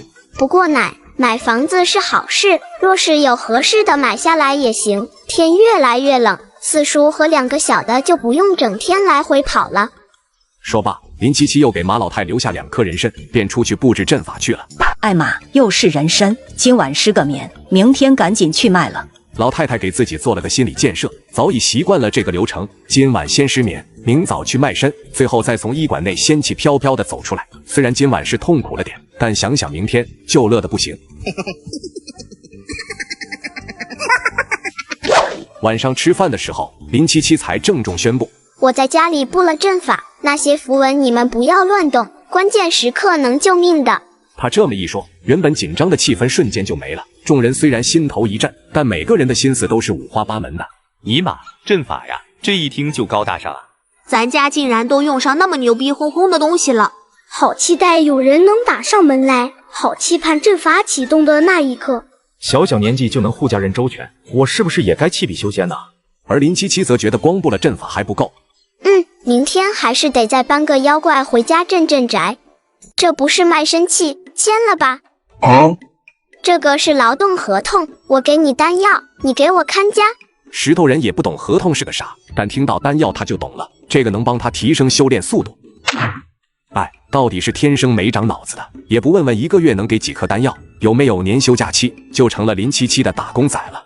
林七七看了看合同，这甲方是他自己，可这乙方也没个名字。给你取个名字吧，你聪明伶俐，与时俱进，从善如流，也没干过坏事，那你就叫憨子，石憨子吧。你在这给我守着，敢不听话，分分钟让你变成一堆石头渣子。的确是名副其实的憨子，否则必定大喊一句：你这个万恶的资本家！我勒个豆，二姐，我怎么看着这么瘆人呢？会吗？我觉得挺好看的。七七呀，你在哪找的这块石头？山上，昨天看到的，给搬回来镇宅。这东西它真能镇宅？能，保证能。三叔，你见过长得跟人一样的石头吗？这是块奇石，这要是放到镇上铺子里，一摆出来，还不得被人抢疯了。林永平瞠目结舌，尽管知道林七七不一般，但今天一早看着一个软萌的小丫头扛着一块200多斤的石头进门的时候，就觉得已经很辣眼睛了。我看不是抢疯了，应该是吓疯了。马老太也不大喜欢摆一块人形石头在家，可林七七坚持，再想想家里除了七七，还真没有谁能轻而易举地搬起来，也就由着她了。一人一狼在山中快速穿梭，昨晚炼制了不少归元丹，他要上山看看狼群的伤势。1刻钟的功夫，就到了狼群所在的山洞外。只见那名少年一边躲着之前那个重伤男人的攻击，一边怒骂：瘪犊子，老子好歹也救了你一次，你他妈就是这么恩将仇报的。男人不吭声，就是一味的攻击，手里握着一柄漆黑的短剑，给人一种很是阴邪的感觉。我就问几个问题，用得着这么拼死拼活吗？男人显然是有些魔怔，身上伤得不轻，还在流血，但就是一味的进攻，咬着牙，一脸的狰狞。周易不敢下重手，怕将好不容易救下来的人再给弄死了，左闪右避，试图将人给骂醒。在2人周围，狼群在大白的带领下，正兴致勃勃地扎堆蹲在一起看热闹。周易显然是早就看到林七七了，龇牙咧嘴的让他帮忙，只不过林七七忙着给狼群看伤，根本没空搭理他。一切做完，已经是半个小时过去，看了看，行，丹药没白吃，都还活着呢。林七七等了一会儿，见时机差不多了，四处找了找，捡起一块顺眼的石头，悄无声息地靠了过去，光头身子一顿，缓缓倒地。哎呦我去，累死爷了！他想杀你，你还留着他做什么？周易喘着粗气看他一眼，我想从他身上知道点事，他是从血煞阁里逃出来的。那你还真挺不容易的。哎，有吃的吗？林七七白了他一眼。从昨天晚上起我就没有吃东西，倒是今早狼群叼回来不少猎物，我刚想清理2只烤着吃，这人就醒了。醒过来看到周围蹲着一群狼，转身就跑。不得不说，你留下的草药还真挺好使，才过了1夜人就能跑了。哎呀，我就在后面边追边解释，结果倒好，冷不丁的一回头就给我来了一下，要不是有点手段，这会儿躺着的就该是我了。林七七瞥他一眼，见他是真起不来了，便去打了3只野鸡回来。喂，小丫头，你叫什么名字？我叫周易，昨天已经跟你介绍过了，我师出鬼谷门。吃上烤鸡就开始跟林七七套近乎。林七七看着眼前和林大郎一般大小年纪的少年，他只关心黑衣人的事，着实不想搭理他。但这少年和林大郎的憨实不同，是属于那种欢腾的，那种感觉跟大白差不多，有点犯二。周易嘿嘿一笑，门中长老失踪，可能和血煞阁有关。我出谷回家的路上遇到的那些血煞阁的黑衣人，一直跟着他们进了这座山。那个男的本来是那些黑衣人的领头人，我跟了他们7天，发现他想要脱离那些黑衣人，就出手帮了他一把。谁知道中途被那些怪物发现了，他身上被人下了蛊毒，要不是我出手，早死了。说起这个，周易就一脸的郁郁。狗咬吕洞宾，不识好人心啊！果然血煞阁出来的就没有一个好人啊！了解了事情的来龙去脉，林七七陷入了沉思。你是说那些黑衣怪物已经在这座山里转了很久了？是啊，好像在找什么东西。哦，对了，你家那只叫大白的白狼，你最好给看好了，要是落在那些人手里，还不如你杀了吃肉呢。这么说来，有那些人在，大白的确是危险的，不止他，狼群估计也会被盯上。至于那些人在山里找什么，应该就是空间里的那小半块灵泉玉。否则他还真想不到山里还有什么东西是值得一帮有目的性的家伙们花那么长时间寻找的。周易将2只野鸡吃完的功夫，那被一石头砸晕的男人终于悠悠地醒了过来，身上被绑。男人怔了怔，发现挣不开。你们是谁？快放开我！哟，你能说话啊？我还以为你跟那些不人不鬼的怪物一样，没舌头呢。你在说什么？你们到底是谁？我是你爹，不然怎么会冒着那么大危险救你？那男人愣了愣，随即大怒：我杀了你，杀了你！来来来，你杀我，你杀啊！我要是缩一下脑袋，我给你磕个头，给你当孙子。男人气怒，咆哮着，使劲扭动着身体，跟一头被激怒的野兽一般。周易回过头来问林七七：有没有什么办法让他先安静下来？安静下来。说话的同时，又瞄上了被他丢到一边的那块石头。不是，只是让他情绪稳定点，不是让他昏过去。林七七看他半晌，突然摸出一颗丹药，要不给他试试这个？林七七话音未落，周易就把丹药给拿了过去，也不问问是什么作用，捏着光头的下巴，直接就强行给塞进了嘴里，动作一气呵成，丝毫没有手下留情。你都不问问什么作用吗？什么作用？嘿嘿，没事，反正不是我吃。他话刚说完，就见光头一双铜铃大的眼睛狠狠地瞪着他，随即嘴巴一张，怒嚎出声。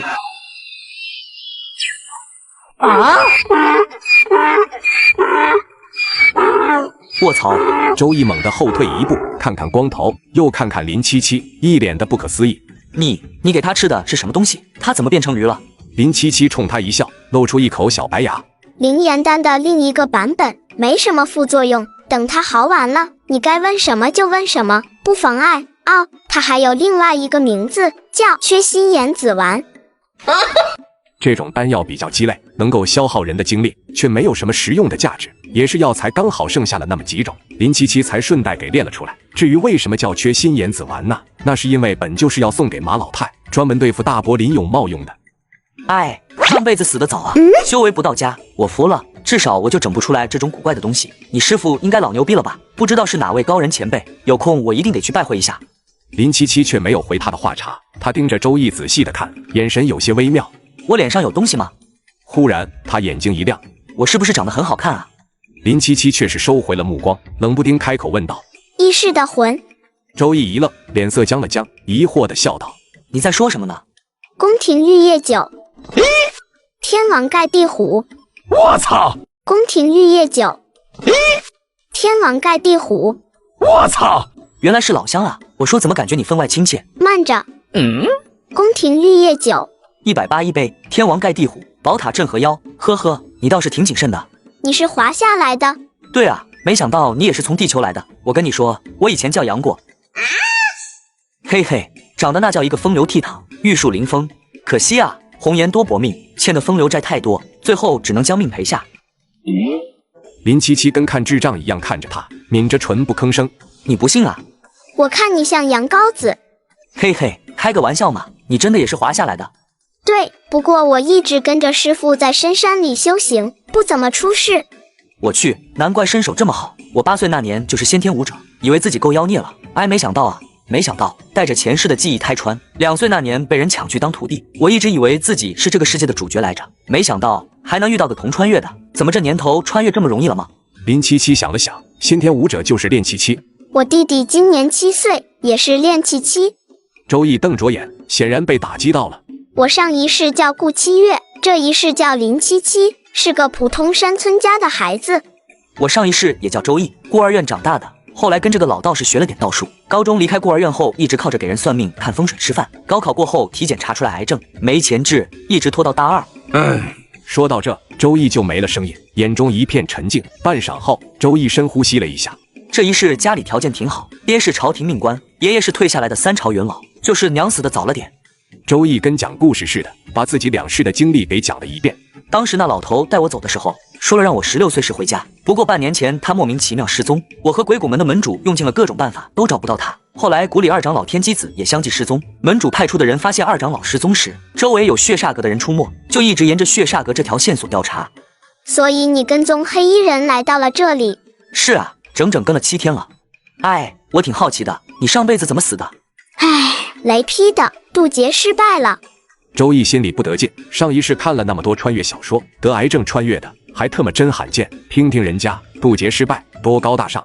2人谈话中，男人那如同被踩了尾巴的驴叫终于彻底停止了嚎叫，身子一软，没了力气，随之一眨眼又变回原身。小爷，我最喜欢嘴硬的，你不说我们有的是办法收拾你。刚刚那颗药丸是小惩罚，我手里这颗可不一样了，吃下去绝对能让你欲生欲死。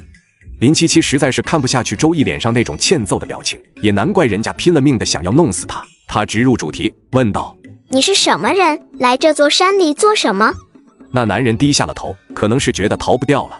我叫丁岩，我只想跟你打听点事，你好好回答，我们不会为难你。男人依旧垂着头。你是血煞阁的人吗？是的。你们在山里找什么？上面下的命令让我们在山里找一个带着强大力量的东西。什么东西？林七七目光闪了闪，果然不出他所料。不知道，我对那个没兴趣，我只想借着这次机会逃离血煞阁。你应该知道自己头上的东西，若不是我3番2次出手救你，你恐怕早就身首异处了。丁岩垂着头不说话。我可以放了你，也可以缓解你身上的蛊毒。丁岩一听，终于抬起头。你们血煞阁最近有没有对鬼谷门的人出手？我不知道。你不知道？你不是那些人的领头吗？你会不知道？眼看周易要上火，林七七打断了他。你知道什么就说什么，总归我们救了你，难道你的一条命还不值血煞阁的一个秘密？我真的不知道，血煞阁分为2个势力，一个在明，一个在暗。在明面上的势力是个杀手组织，组织里的人有一半不是正常人。至于血煞阁暗中的势力，说到这，丁岩眼中闪过一抹深深的恨意，缓缓吐出4个字：触不可及。丁岩停顿片刻后继续说道：没人知道血煞阁暗中的势力盘踞在什么地方，我不知道他们有没有对你口中的鬼谷门动手，但他们近1年确实在搜集各个神秘门派的资料。要给你那什么门主送个信吗？都是些没用的，找不到血煞阁暗中的势力，就算知道他们在那也无济于事。林七七点头，他又问丁岩：看样子你跟血煞阁的人有仇，但我没兴趣知道你的事，我想知道这山里还有多少你们的人。我带来的人都被你们嘎了，如果没有其他人进山，应该没有了。丁岩受了伤，又跟周易动了半天手，此刻有些虚弱，没有问到有用的东西。周易有些丧气。林七七给了周易一颗归元丹，让他自己看着办，他救的人要怎么样他自己决定。周易悠悠地瞪着人看了半天，最后还是将人给放了。走吧走吧，你身上的蛊毒被我压制住了，敌人的敌人就是朋友，我们江湖再见。丁岩手里握着那颗归元丹，看了2人一眼。多谢。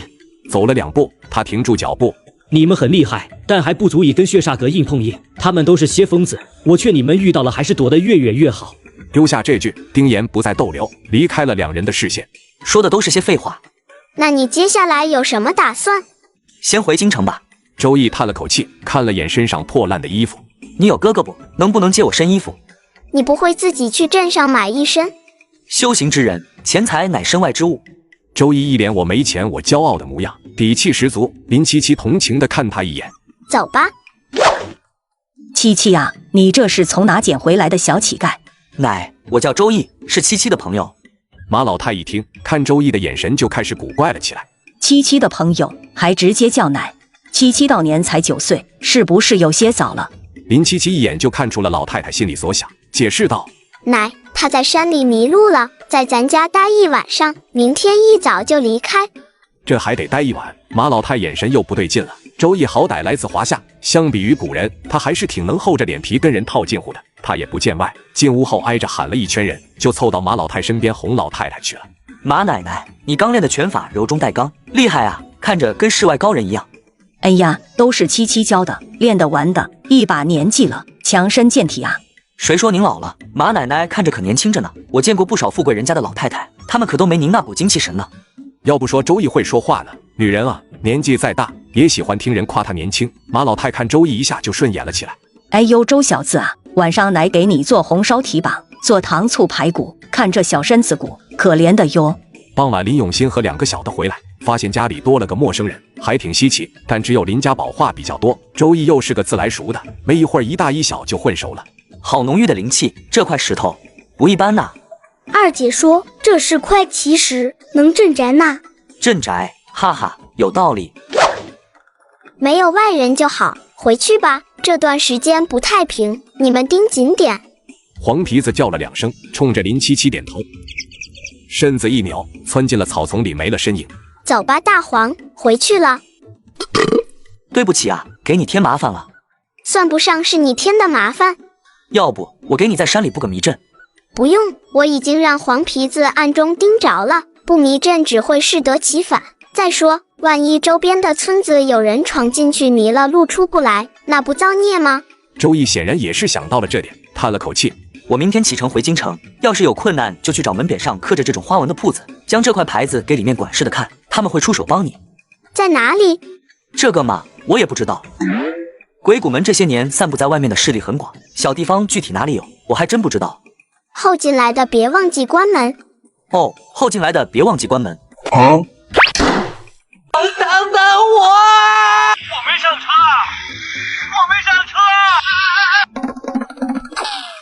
可以呀，你比牛跑得都快。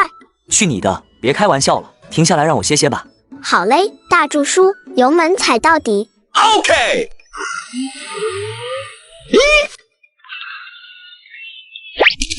哎呦我去，累死我了。我没说错，确实比牛跑得都快。哎呦，你说的都对，不对的时候一定是我理解错了。都走了几天了，怎么又回来了？说说吧，是发生什么事了？还是到家再说吧，让我歇一歇。说完这句，没一会儿就响起了鼾声。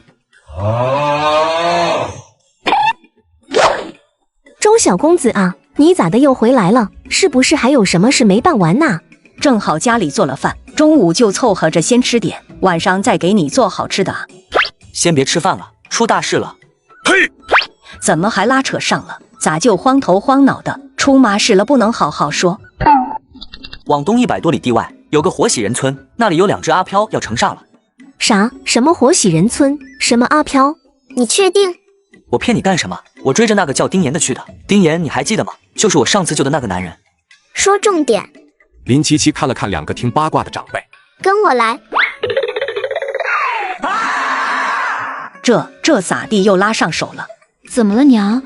二嫂啊，前几天那个叫周易的小公子又回来了，说什么活喜人村里有阿飘要成煞了，然后七七就带他进屋了。哎，那不是重点。到底怎么回事？你不是回京城了，怎么又遇到丁岩了？就是打算回京的，我从镇上买了匹马，结果在马市就碰到丁岩了，然后这说起来就话长了。那你就长话短说。行，那我就长话短说了。我碰到丁岩就一路跟踪他，然后就……这么短呢？那你能理解意思就行。你的意思是，你以为跟踪丁岩到了血煞阁的老巢，其实是进了活喜人村，最后还是丁岩救了你，但他现在还被困在了活喜人村，然后你就来找我搬救兵。果然不是一般人，意思表达的丝毫不差，也是丁岩让我来找你帮忙。这2个阿飘要是出去了，这方圆百里都会跟着遭殃。你这一来一回耽误了这么久，丁岩能撑到我们去吗？不知道，但那家伙1天1夜没吃东西都没饿住，还有他那身古怪的符文，我没看错的话，应该是邪修的一类，能够吸收阿飘身上的阴气。哎呦，我的屁股！姐，周小公子，你们好。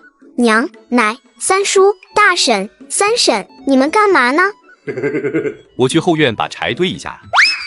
我去山上喊大郎和翠儿。我去看看锅里的菜好了没有。那我干啥？嘿嘿，七七呀，你俩聊什么呢？饭菜都好了，要不吃完再聊。你俩怎么回来了？我们私塾放假了。对啊，明天就不用去了。娘、奶，饭就不吃了，我得离开几天去救人。一定要去吗？去哪啊？那不行，你都没离过家，还得去几天？有没有危险啊？奶，事情该听的你们应该都听到了。修行之人这件事，我要是不知道就算了，既然知道了，就一定得走一趟。我也是修行之人，带上我。我比家宝厉害，我去。去什么去？都老实的给我在家待着。娘，你放心，我是有把握才会去。事情已经出了，如果放任不管，那村子里的东西真要是出来了，总有一天会祸害到我们这里，到那时再想除掉它就不容易了。主要是他也想出去走走，了解一下这个叫做东邻国的未知王朝。娘，你们放心，3天后我一定会回来。好，娘让你去，说好了3日，要是3天后你没有回来，娘就带着你弟弟去找你。好的。饭都好了，吃完再去吧。对，吃饭，吃完饭再去，咱们路上快点，不差这一口。吃完饭，马老太和方兰就给林七七收拾了东西。衣服带一套吧，万一路上衣服破了就换套新的。糕点也多装点，万一路上买不到吃的，就先拿出来垫垫肚子。给你拿双新鞋，万一用得上。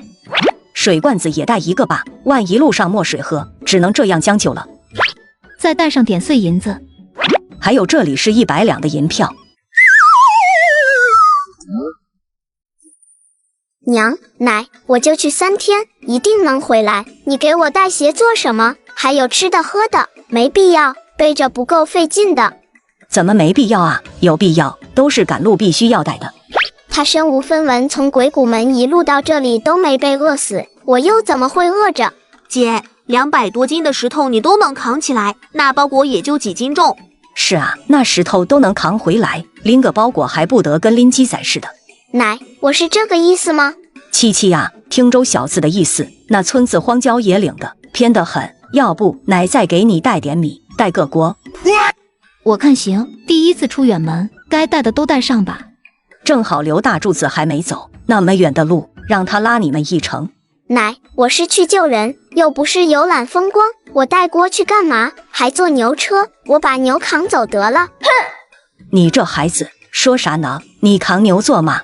奶，我是去救人，就牛车的速度，坐着去，到那只能割草了。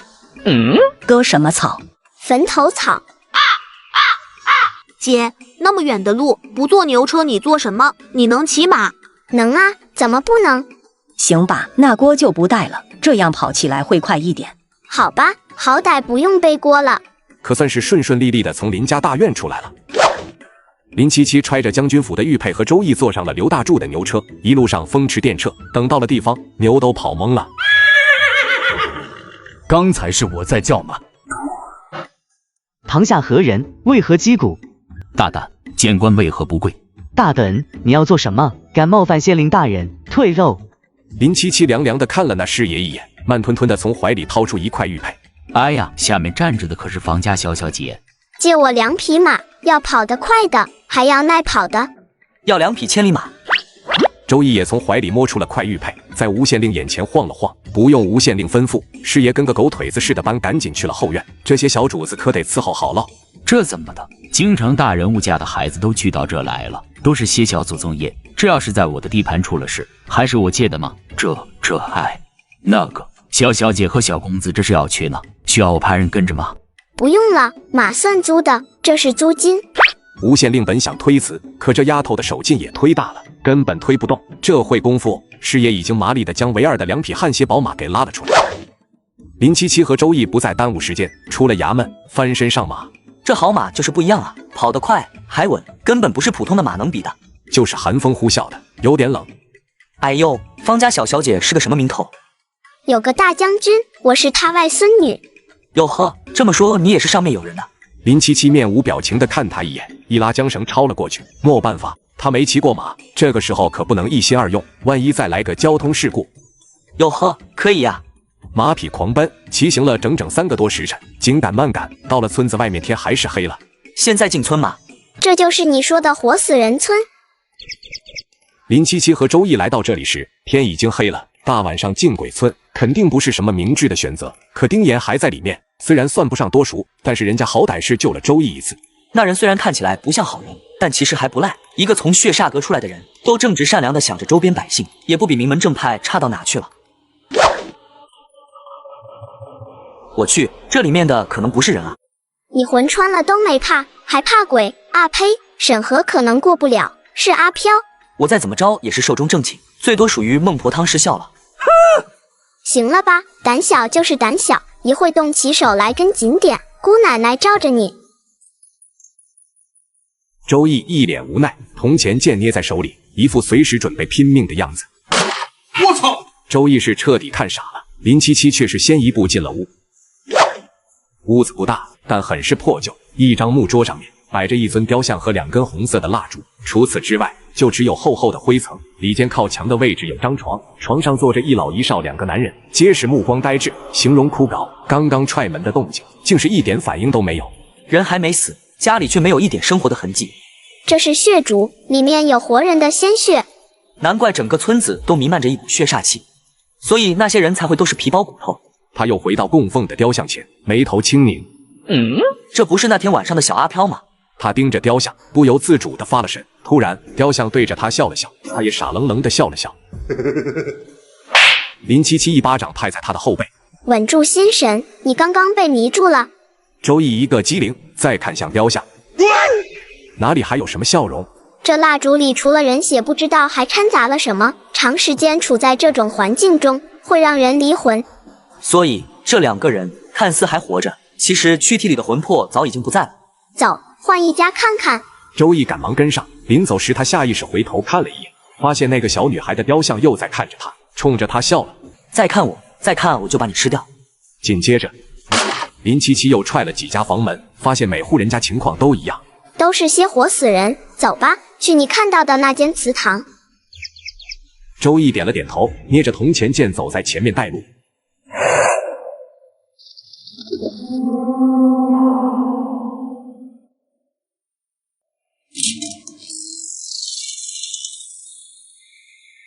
2个人来到了祠堂门口，令他们没想到的是，此刻祠堂的大门突然开了，一片猩红色的烛光下，丁岩被五花大绑地吊在了祠堂正上方的房梁上，垂着头，生死不知。再往里看，祠堂正中间的供台上摆着一尊同样的雕像，桌上摆着贡品，供桌2边或跪或站10几个人，和刚刚几间房中的人一样，个个骨瘦如柴，但那脑袋却都是出奇的大。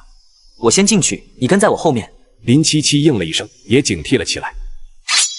嚯，这祠堂里的阴气太浓了，好冷啊！他又笑了。情况不对，快救人！这个老六，我真的服了。背上他，先出村再说。周易反应过来，没有废话，连忙将人背了起来。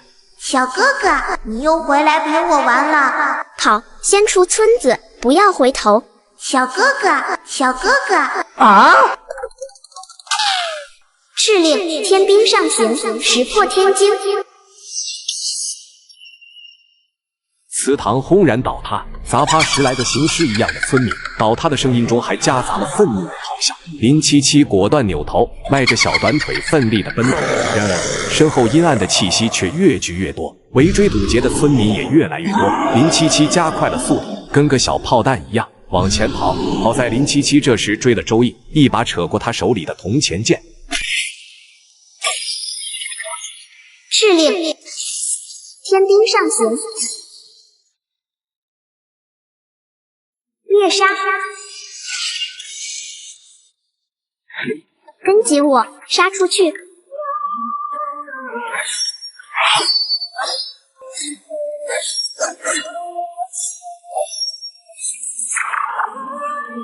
敕令：天兵上行，猎杀！随着他们逃出了村口，村子深处再次传来一声咆哮。所有的村民和那些阴暗的气息随即缓缓退至黑暗中。哎呦妈呀，差点嗝屁了！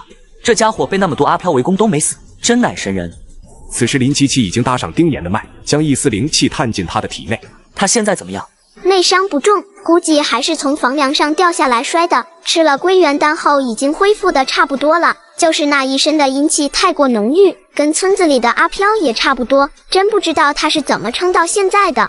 这家伙该不会是黑无常吧？你师父告诉你黑无常长这样？我跟这老骗子才多久，很多东西都是我这辈子摸索出来的。还是等他醒了再说吧。他头上的符文正在吸收他体内的阴气，应该要不了天亮人就能醒。往嘴里扔了颗地灵丹，林七七就找了个地方靠着。今晚消耗不小，必须要先休息一会儿。天快亮时，等他睁开眼睛，发现丁岩已经醒了过来。谢谢，你们又救了我一次。不一会儿，流了一脸哈喇子的周易也醒了。你让周易去找我，应该不是临时起意。说说看吧，你找我来的目的，还有你来这里的目的。而面对林七七的问题，丁岩沉默了。我希望你犹豫的原因，是因为怕把我们卷进这件事而愧疚。好歹我们救了你，有些话还是说清楚的好。你要是不说，我可有的是办法毁了这里。怎么的，又开始装哑巴了？上次那个一吃你就叫，还没忘吧？你是还想再来一颗？什么一吃你就叫？啊，对，是缺锌盐子丸。片刻后，丁岩终于开口道：“我体内有个鬼骨，需要不停地吸收阴煞之气。你是邪修？事情要从我出生那日说起。我的降生，对我和我的族人都是一个灾难。”言及此处，丁岩抬头看了看两人。我是从棺材里出生的人。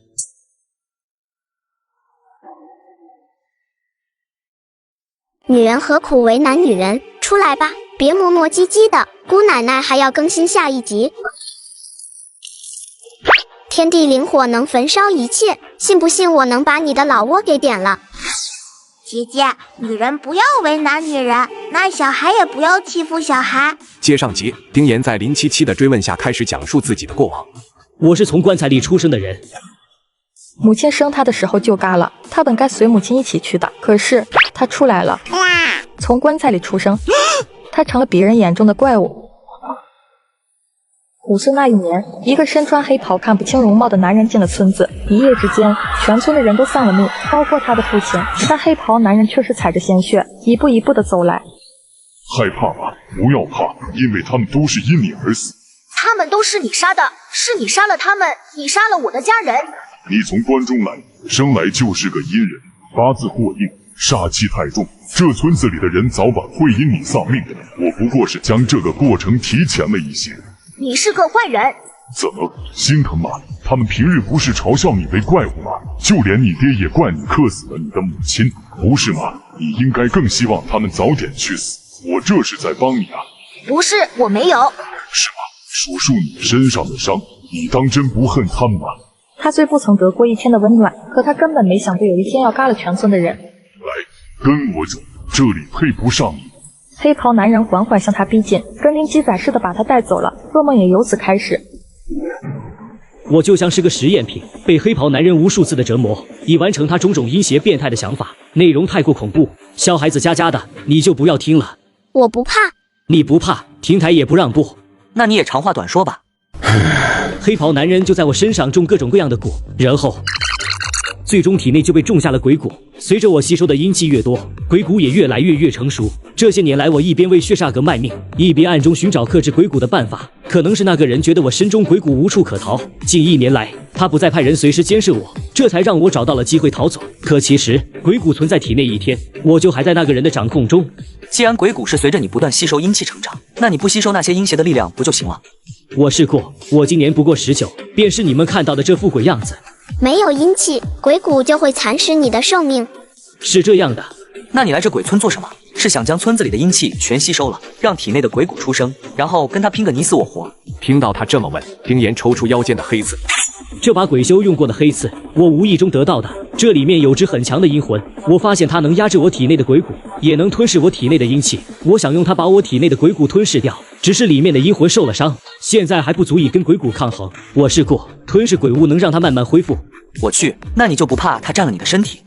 鬼谷一旦种下，只有从我身上破体而出这一个可能，就是早晚的事情。我现在能想到的解决办法只有这一个，我还有仇未报，我不想嘎，什么办法我都想试试。成功了，我捡回一条命；哪怕失败了，我也毁了那个人的计划。好，有气魄，我帮你。丁岩目光闪了闪，不管周易和林七七帮他的目的是什么，这可能是他至今为止唯一感受到过的暖意。多谢，若是我撑过这次，待我报了仇，我这条命就是你们的；若是我没撑过，你们就一把火烧了我的尸体。如果有可能，就连我的魂魄也一起灭了吧。就算死，我也不想给那个人一丝机会。周易和林七七对视一眼，两人皆是心头一震，这样的遭遇，心境还能如此坚固，不由得让二人同情又佩服。商量一下吧，眼下的情况怎么办？这村子的后面有个小庙，庙里供奉着2个小娃娃，被我收了一个，另一个逃掉了。这个村子的由来你知道吗？不知道。薛煞格发现这座村子时，这里已经成了鬼村。能知道村子里曾经发生过什么最好。既然不知道，那就按照不知道的方法直接干他。我们兵分2路，你俩去村子里解决村民，我去对付小娃娃，趁着正午阳气最足的时候进村。小七七，你一个人行吗？我没事，只要你们2个撑住了，我就能把庙里的东西给灭了。3人吃了点东西后，又休息了一会儿，终于挨到了晌午。有了第一次的经验，进村后，他们直接去了祠堂。看着那惨不忍睹的一幕，周易看林七七的眼神都不对劲了。昨天晚上光顾着跑，听到后面那么大的动静，还以为是你跟那些鬼东西动上手了。原来你这丫头是把人家房子给毁了，你这也太暴力了！难怪那些鬼东西玩了命的想弄死我们。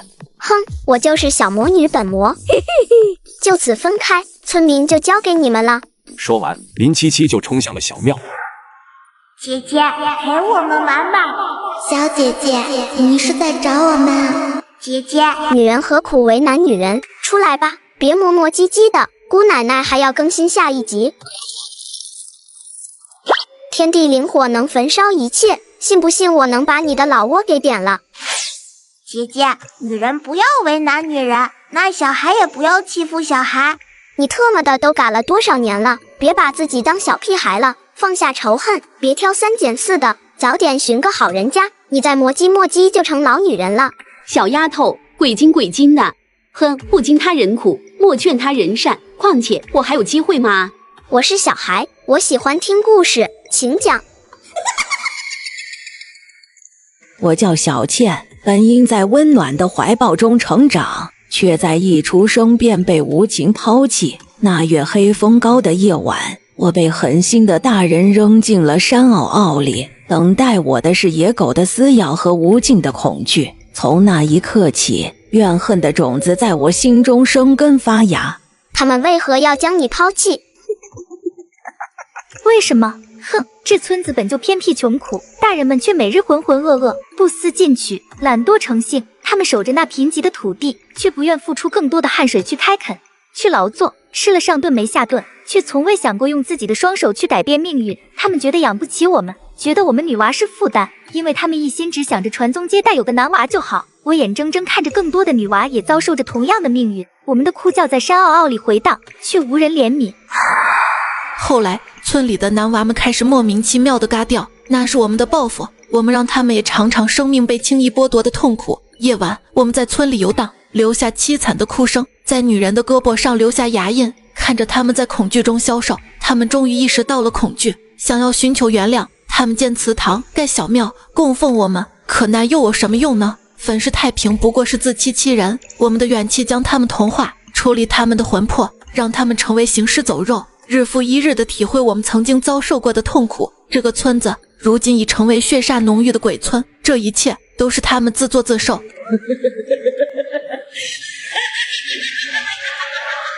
够了，我知道你在拖延时间，村民抛弃你们是错，但村子里应该也不全都是罪人，还有那些不知情走进村子的人。你们虽然凄惨，但也造下了太多杀孽，对就是对，错就是错，阳间讲法律，阴间讲法则。